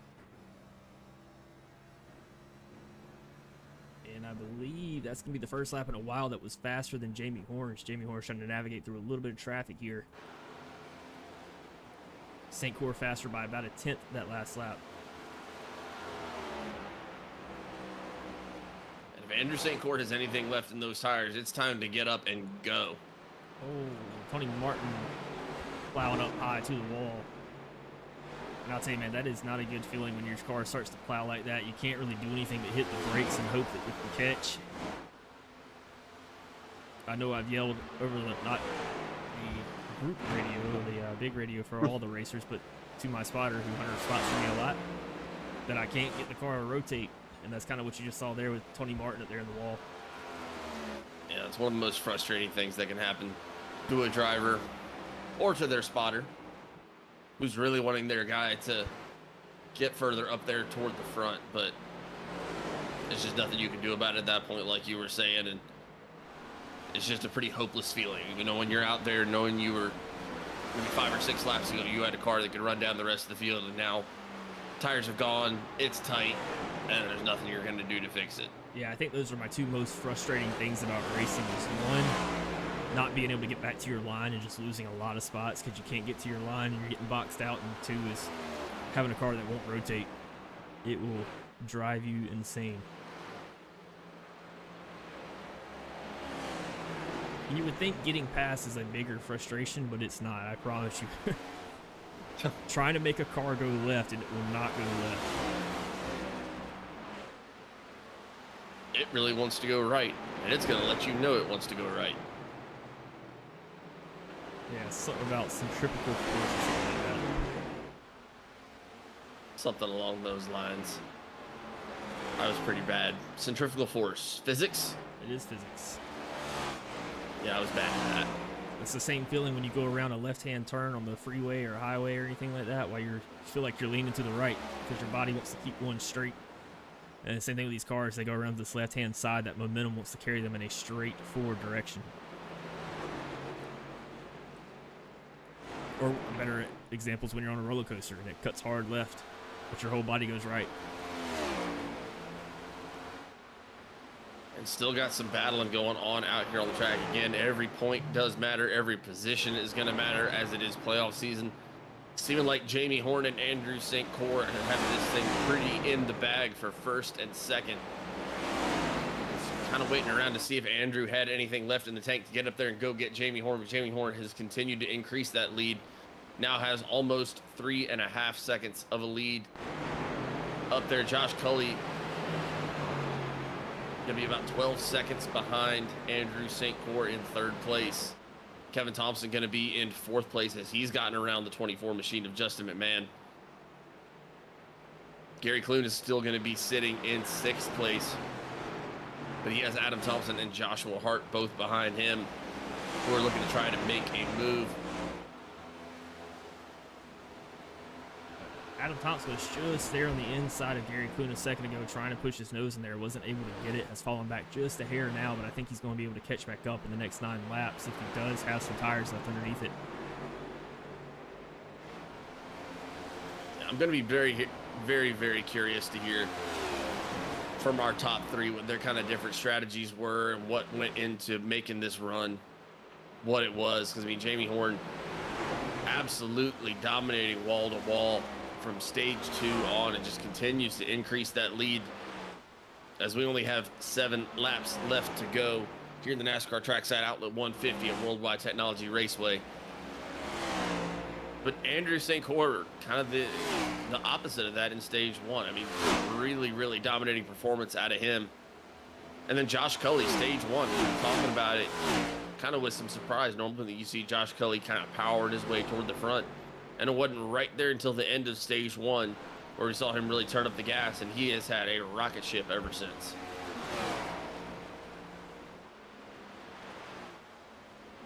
Yeah, it looks like Gary Clune's kind of turning it on just a little bit here too to pull away from Adam Thompson.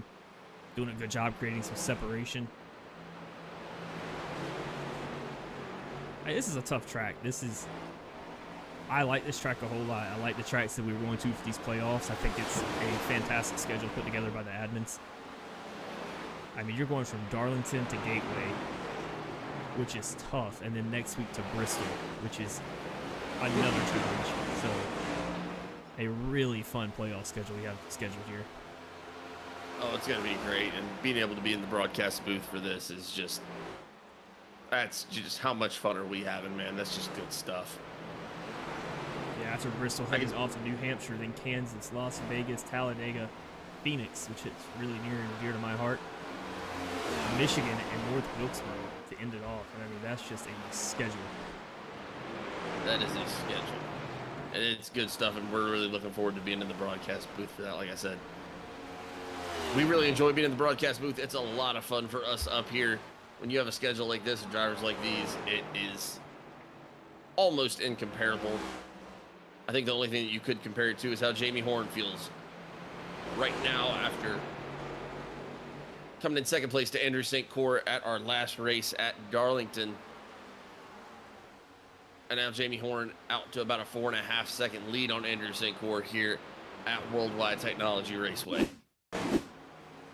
Going back to this pass right here between Adam Thompson and Gary Clune. Adam Thompson riding the high side, able to get around and then just dive down into the corner.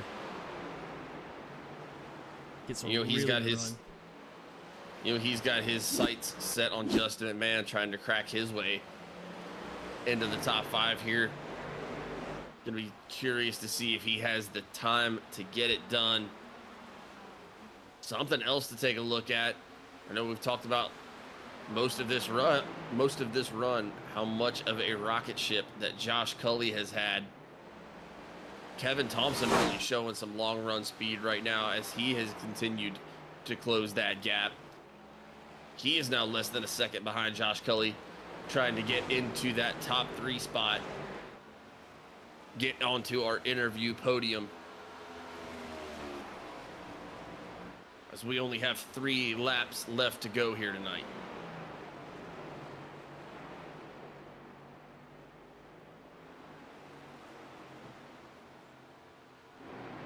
See if I can pull back here to Adam Thompson as he is able to get around Mark Dumont there in the 14 car. Gary Clune going to try to get himself around Mark Dumont as well, but Gary Clune able to clear Mark Dumont. Now they got to worry about Just McMahon. Just McMahon's got to hold him off for 2 more laps to hold him to that top 5 position. There's Yellow a caution. flag. Oh my God.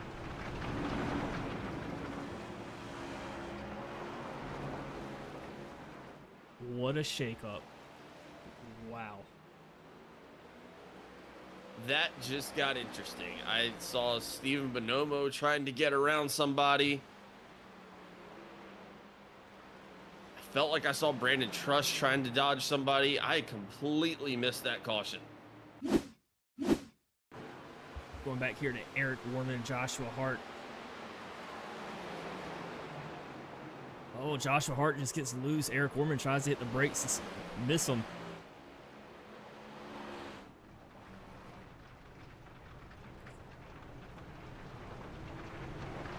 Not a lot of damage for either car at all. Going to burn the tires up from that slide a little bit. Let's see what this pit road strategy is going to be here.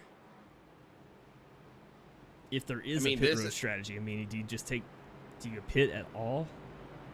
I don't, as long as you can make it on gas, and I think some of these guys are curious if they can even make it. Jamie Horne, Andrew St. Coeur both headed down. Josh Joe Cully. McKnight is going to keep it out. He's laps down. Kevin Tom Millett going to Thompson. keep it out, laps down. Kevin Thompson. Andrew stays St. out. Coeur. Wow. Andrew St. Coeur bailing out at the last second. Oh my goodness. Andrew St. Coeur bails out of the pits at the last second. And his teammate Kevin Thompson is going to stay out there.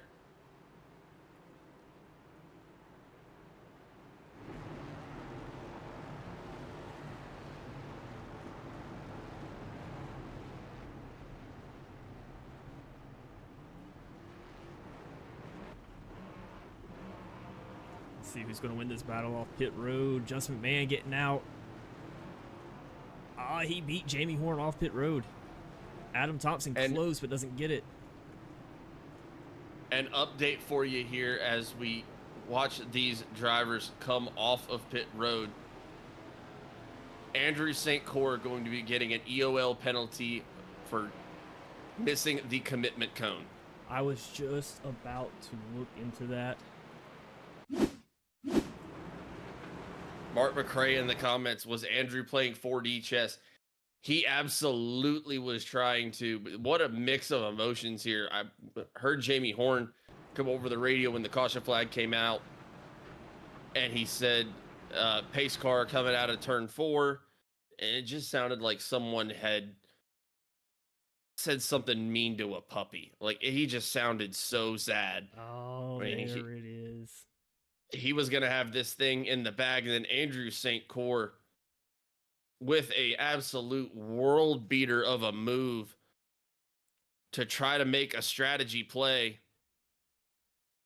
You can see right there in front of Andrew St. Coeur's car, that yellow dot is going to be the commitment line. If I can find a good angle for you.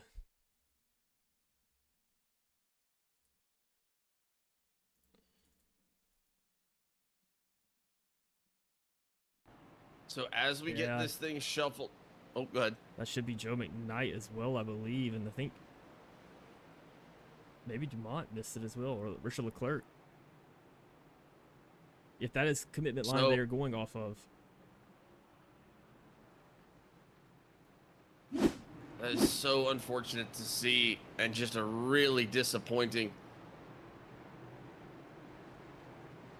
way for Andrew St. Coeur's race to finish out there. He can still try to get some points, but we are about to go green. This is green, white, checkered, and we are only having one try at it. Kevin Thompson is going to take the race lead. He's going to have Justin McMahon, Jamie Horne, and Adam Thompson right there beside him.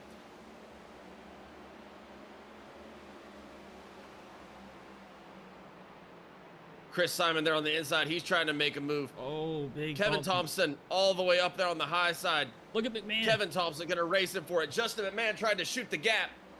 Adam Thompson all the way on the bumper of Jamie Horne.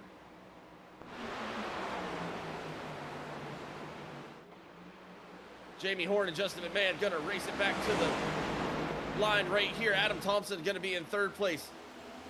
Kevin Thompson losing time.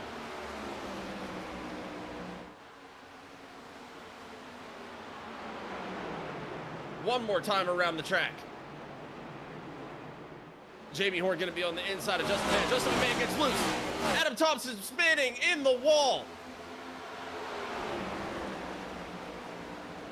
Jamie Horne going to clear Justin McMahon. He's got Chris Simon right there in third place, trying to look to the outside. Gary Clune going to go to the inside of Christopher Simon.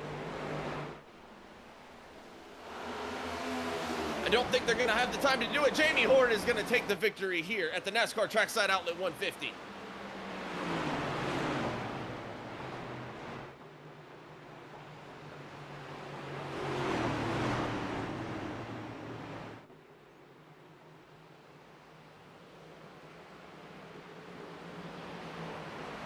What a race, what an ending. Jamie Horne going to take the victory here in the NASCAR Trackside Outlet 150 at World Wide Technology Raceway. Justin McMahon going to get second place. Christopher Simon going to finish third. Gary Clune fourth. Joshua Hart fifth. Unfortunate end for Andrew St. Coeur. Unfortunate end for Adam Thompson. But Jamie Horne, after what a performance here in the second half of this race, well earned, sir, well deserved. You get to burn it down on the checkered line.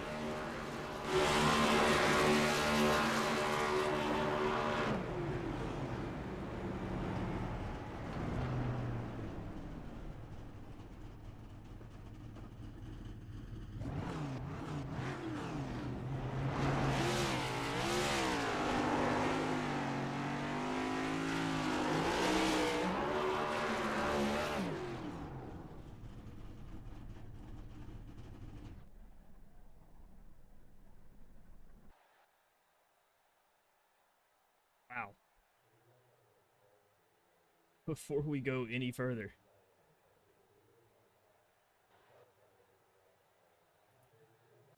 before we go any further, I do want to pull that up. That was a showing. Unbelievable finish. Yeah, let's head back to this restart here. I want to see this 3 wide here by Justin McMahon. He kind of gets up here in the bumper of Kevin Thompson. He's got a fast car. And I mean, tries to shoot the gap there. Does a good job putting it in there. Adam Thompson looking low, not able to get it.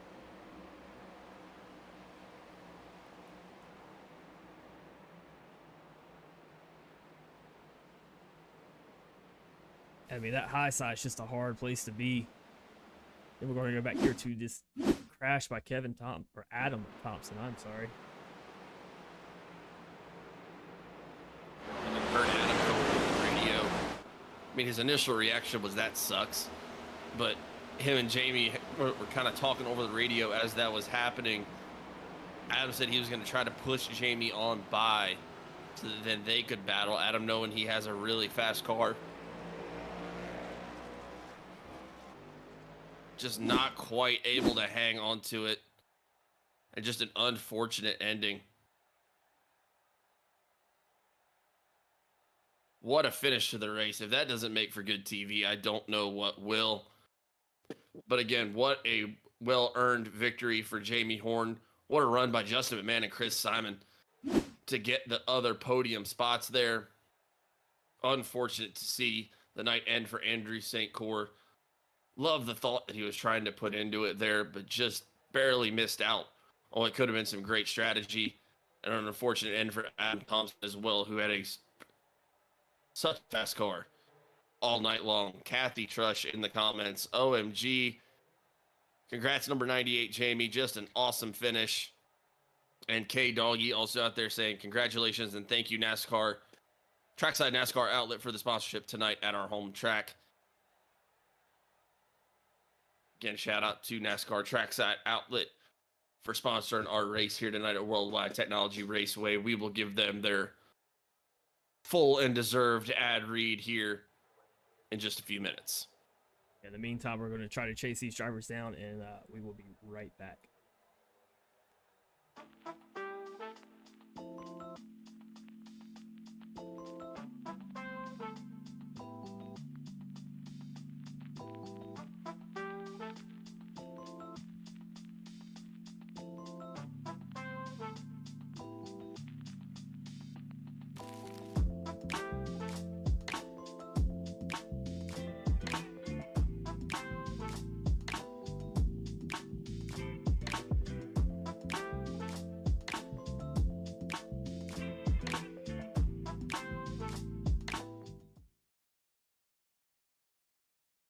And welcome back to the NASCAR Trackside Outlet 150. We're finishing up here with your results with Jamie Horne winning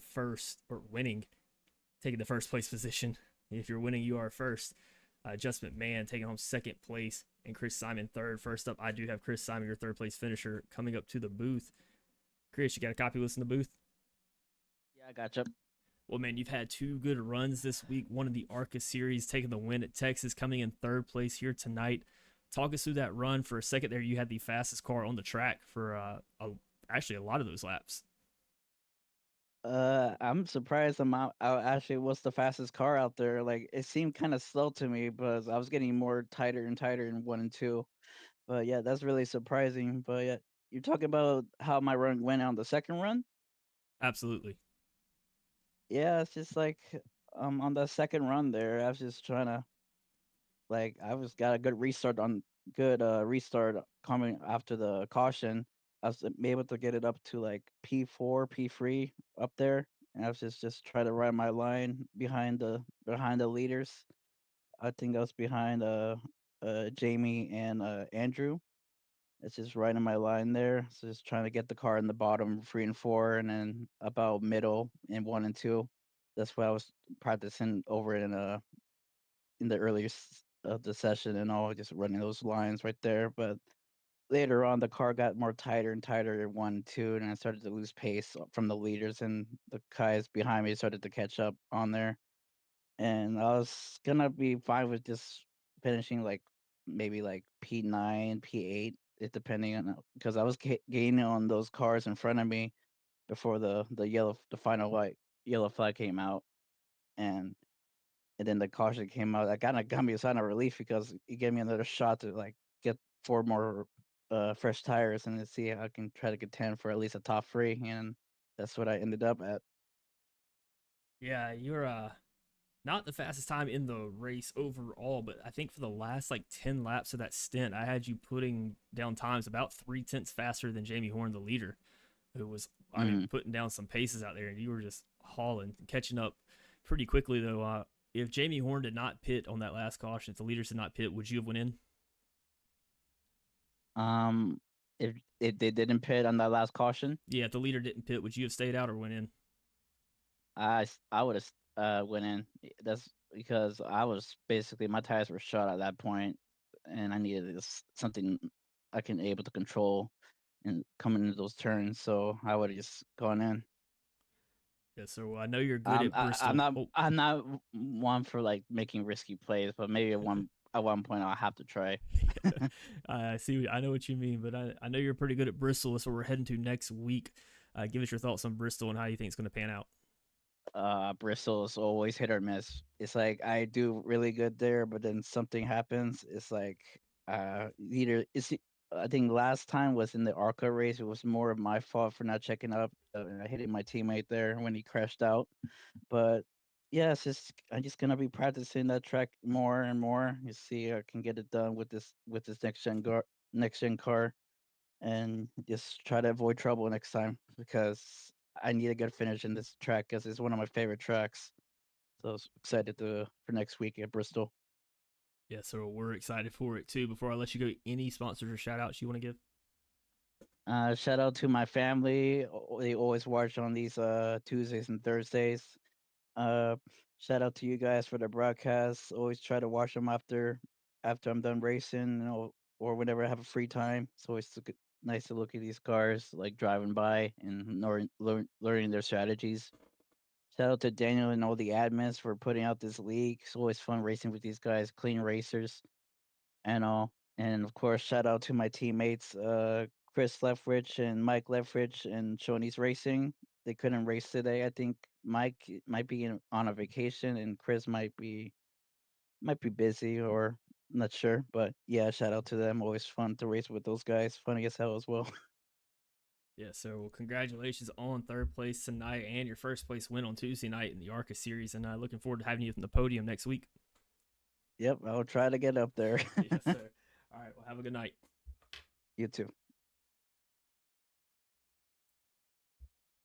It's going to be Chris Simon finishing up tonight in third place. A really good points run for him for this playoff run that he's got here. Got the potential to move up there and take away some of these spots from these guys.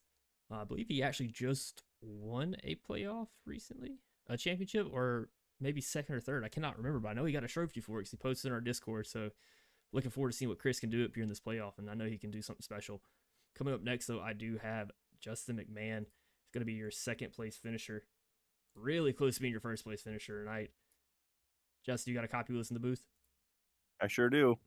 Well, man, you got to talk me through that last run that you had there. He saw you almost shoot it 3 wide to try to get around. I actually did shoot it 3 wide for a second. Tell us about that restart. What was going through your head? Uh, had my fingers crossed and my toes, just hoping that 2 tires would work out. I hadn't tried it in practice at all, so I knew, after that caution came out, being back as far as I was kind of just rolling the dice to see if 2 tires would work. And it did for the most part, and I didn't time the restart as well as I wanted to against him there, and I wasn't hoping. I was hoping he wasn't going to bring it up to the outside line, but he did, and I had to ship it in there because I was going to have to probably move him out of the way a little bit because I knew that he was on super old tires. So if I was going to have any sort of chance to battle Jamie or Thompson for the win there, I was going to have to try to get by him as quick as possible. And you gotta shoot your gaps when you get them. So it was a little nerve wracking right there, but it was a great last 3 laps. The rest of the race, I can't really speak for. It wasn't too exciting for me. Yeah, I mean, that was a show you guys put on there right there at the end, especially that restart and everything. I really thought you had a shot. I know that outside line is hard. Talk to us about the lines that you have to run here, and is it really essential to stay on the inside? Could you find some passing lanes on the outside there? Yeah, I mean, if you get it right, I don't know. I was trying to search around. If you're going to run the high line, you really kind of have to. You're a lot slower on entry, I think, and then you can kind of let it drift up in the center a little bit and try to get that run off the top. I was actually just talking to Jamie about it briefly, especially out of turn 2. You can do it, but there's a fine line between making it work out and hitting the wall. So it's a lot easier to do it in turn 3 and 4, but you don't get as big a run as you would off of two. And he had 4 tires, so I knew he was able to wrap the bottom and keep that momentum up more than I could on the top with 2 tires. So it was kind of a Hail Mary, and I'll take second. That was kind of his race to win anyways. He was out there. I don't know what happened to bring out that caution before the white flag came out, but it was a lot of fun. It was a good race, good battle. It was nice to end on a little bit of excitement like that for me. So hopefully that was a decent point night for us and we can move on. Yeah, it's always fun for us too to see stuff like that. I hate to see the caution come out and kind of scared Jamie there for a little bit, but love to see some good racing, especially there at the end. Heading to Bristol next week. Chris Simon just said that track is kind of a toss-up for him. How do you feel about Bristol? I like Bristol. That's probably one of my favorite tracks. Um, we'll see what the setup is when we get there, and I'm gonna have to definitely work on it this week and early next week to see what we can do to it. But yeah, it's one of my favorite tracks. So as long as we can stay out of trouble, I think I should have a shot. Hopefully. Absolutely, man. Well, before I let you go, any sponsors or shout outs you would like to give? Yeah, Group 6 for the sponsor on the car. Haven't really had a chance to talk about him a whole lot this year. It just hasn't really been a super year for me, but he's helped me out a lot and helped donate and sponsor the league, the Cup Series, and sponsor the paint on the car. So shout out to Nate at Group 6, and shout out to Daniel and all the guys at Doghouse for putting on the league, and you guys for doing the broadcast. You guys do a great job. Well, we appreciate it, man. Congratulations on coming in second place tonight. Looking forward to seeing more of you up here in the podium as this playoff goes on. Yeah, thank you. Appreciate it. All right, have a good one. You too. It's going to be Justin McMahon finishing in second place tonight, man, for a crazy run there at the end. Really good racing. Like I said, I hate to see it for Jamie Lukashin come out. You know, he doesn't want to see it, but man, that was a show. And we appreciate it for sure. It gives us a lot of good content. But coming up next, I do have your race winner for the second time in the playoffs coming up to the podium, Mr. Jamie Horne. Jamie, you got a copy of this in the booth? Yes, sir. Hey, well, you came back for redemption tonight, picked up the win. I want to talk to you about that last caution there. Tell us about what was going through your head as the caution flag came out. A whole lot of no and what do I do now? And it was I was trying my hardest to get to the white flag, made that last lap as fast as I could, but I man, all the way to pit road or to the entry, I was back and forth of what I was going to do, whether it was going to be stay out, go take 2 tires, go take 4 tires. And whenever I finally decided to go in, I was taking 2, and I seen Andrew go back out on the track, and I wasn't sure if that was going to be a penalty, but I felt pretty certain it was, and so I changed my mind real quick and took 4 tires, and yeah, it ended up getting me. I think I started in third, so it's not as far back as I was expecting, and that restart was nerve-wracking. Yeah, Justin McMahon had a fantastic run there on the outside and trying to make it work there. Unfortunately, I think it might have been a little bit of the difference of tires, but you also had a dominant car all night long. The first stint, staying behind St. Coeur until right at the end of the stage, I saw you pushing up a little bit, trying to make a pass to get that first stage. Tell us about how you were kind of maintaining this car tonight. Yeah, I had so Andrew was actually kind of helping me some by him staying up a little bit higher in the corners, and I was running lower to keep my left front in the clean air, and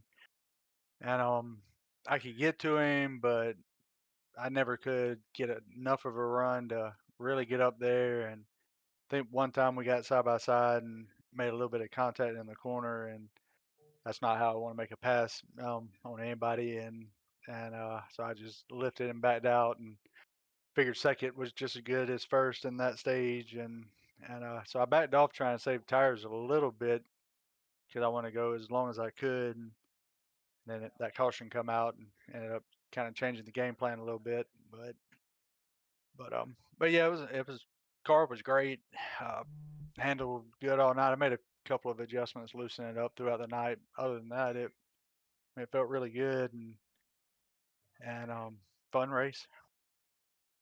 Yeah, absolutely. I don't know of a lot of people that think of Gateway and think of fun at the same time. I like this track a lot, but what do you feel about Gateway?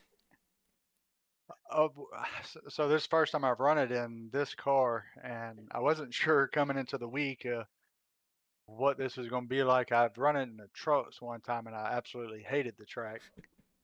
And so in practice, the car felt good every practice I did, and I was like, it might not be that bad. I didn't think I'd have a winning car at all. I figured, maybe top 5, top 10, and I was going to be happy. And started going, and I was like, well, I don't know. It feels like a winning car, so I don't know. I knew once me and Andrew broke away, it seemed like it was going to be probably who managed the tires the best, and and had the clean air. So I was glad that pit stop. I don't know what happened to him in the pits. I don't know if he had to back up or something, but somehow I ended up in front of him. I guess my pit crew was just on it that that stop. I don't know, but that allowed me to take the lead on that restart, and pretty much the clean air is so dominant in these cars now after that update that whoever can get there first is hard for second place to get around them. Yes, sir. That's understandable. Well, we're heading to Bristol next week, and you're going to be sitting first in the points still after tonight. Before I let you go, anybody you would like to thank or any sponsors you want to give? Yeah. First I want to shout out to Justin. That was a awesome battle up there for the win at the end, and clean, and had a blast. And Adam, I told him, I was like, I'm sorry I had to throw that block to keep you back there, but it's all good. And so that was a fun ending. Shout out to you guys for the broadcast. Love going back and watching it. Shout out to our sponsors, Group6 for sponsoring the series, Nap Daddy Racing, Shoney's, Butt Kicker, SSR Designs, everybody that sponsors us and helps keep the league going. Congrats again to Justin and Christopher Simon on their top three. Um, Thanks to Daniel for all the time he puts into keeping the league going, and all the admins. Got to give y'all a shout out, Nap Daddy Designs, for the awesome paint I got on the car. I think his was gave me like the 50 extra horsepower, the midpoint of the season since I put it on. I don't know. Oh, yeah. Thanks to all my teammates for all the time they put in with the practice and getting ready for each week, and Ryko for the setups, and shout out to my mom at home. Absolutely, man. Well, congratulations. We can't say that our paint schemes make you drive faster, but I mean, there does seem to be a little bit of a correlation. But so we'll just Definitely look sharp. Oh yeah, we'll just keep that as the fine print down at the bottom for now. So congrats again on winning tonight, man, and looking forward to seeing more of you in this playoff. Yes, sir. You have a good night. You too. Take care. See. Man, I think we're gonna have to start reminding Jamie that it's not just his mom that's in the comments cheering him on. It's also Brandon Trush's mom also cheering him on. He's gonna have to start adding Kathy Trush into the thank yous, I think. Yeah, I think he's gonna have to. That's just part of a thing now. And then when Brandon gets up on the podium, he's gonna have to thank Mama Horne for all that she does in the comments for us too. So exactly. Yeah, but what a finish to that race tonight. Could not be more thrilled with how that thing ended. I mean, again, I know Jamie Horne wishes that it might have stayed green. I think the outcome's still the same there, but it made a good show. But I'm gonna pull up the results for you one last time. Jamie Horne finishing first place, Justin McMahon second, Chris Simon in third place. Got Gary Clune finishing in fourth, Joshua Hart fifth place, Joshua Cully, who had a rocket ship tonight, sixth place. Andrew St. Coeur catching that EOL penalty. He's going to bring it home in seventh. Daniel Wilkerson, 8th. Kevin Thompson, 9th. Adam Thompson, 10th. Brandon Trush in 11th. Bill Gentry in 12th. Richard Leclerc, 13th. 14th is Tyler Millette. 15th, Tony Martin.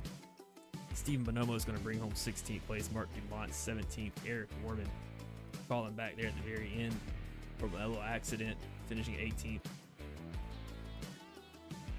And then back here behind us, if I can get this to scroll on down, Joe McKnight 19th.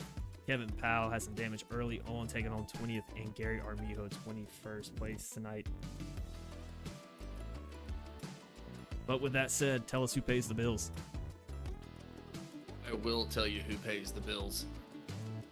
Once again, for the final time, thank you to all of our sponsors for helping support the league. It means the world to us up here in the booth and these drivers out here on the track. This is the Group 6 Cup Series. Group 6 is a leading creative agency, and they are passionate about crafting cutting-edge websites, developing dynamic web solutions, and providing top-tier managed hosting services. Their mission is to help businesses of all sizes enhance their online presence. Explore their wide range of services at group6inc.com and see how they can drive your digital success. Special thanks once again to Group 6 for being our series sponsor this year. You can catch them on the car of Justin McMahon each and every week as well. We just finished the NASCAR Trackside Outlet 150, and what a finish it was. Shout out to NASCAR Trackside Outlet. for being our race sponsor here tonight. Trackside NASCAR Outlet is a licensed Lionel Racing dealer, and they offer products from Windcraft, Capsmith, Brand Art Helmet, United Lifestyle, and JH Designs. They carry a full line of die casts, Cup, Infinity, Xfinity, Craftsman Truck Series, driver tees, full-size and mini replicas, custom cases, decals, and they are your one-stop shop for everything NASCAR. Be sure to check out their website at tracksidenascaroutlet.com. Or if you find yourself in Farina, Illinois, be sure to check out their store as well. Thank you to Trackside NASCAR Outlet for being our race sponsor tonight. Special thank you once again to Shoney's for being a longtime friend and sponsor of the Doghouse Racing League and Group 6 Cup Series. Shoney's is open daily for breakfast, lunch, and dinner. Stop by one of their West Virginia locations to try their freshly prepared legendary breakfast bar and take home a whole strawberry pie. Shoney's, delicious food and friendly service since 1947. And you can catch the Shoney's racing team as well out here on the track on the car of Christopher Simon and on Mike and Chris Leftwich, even though they were not able to join us tonight. Once again, also special shout out to Butt Kicker. Butt Kicker is the best in racing haptics. Be sure to head on over to their website today at thebuttkicker.com and pick yourself up something today.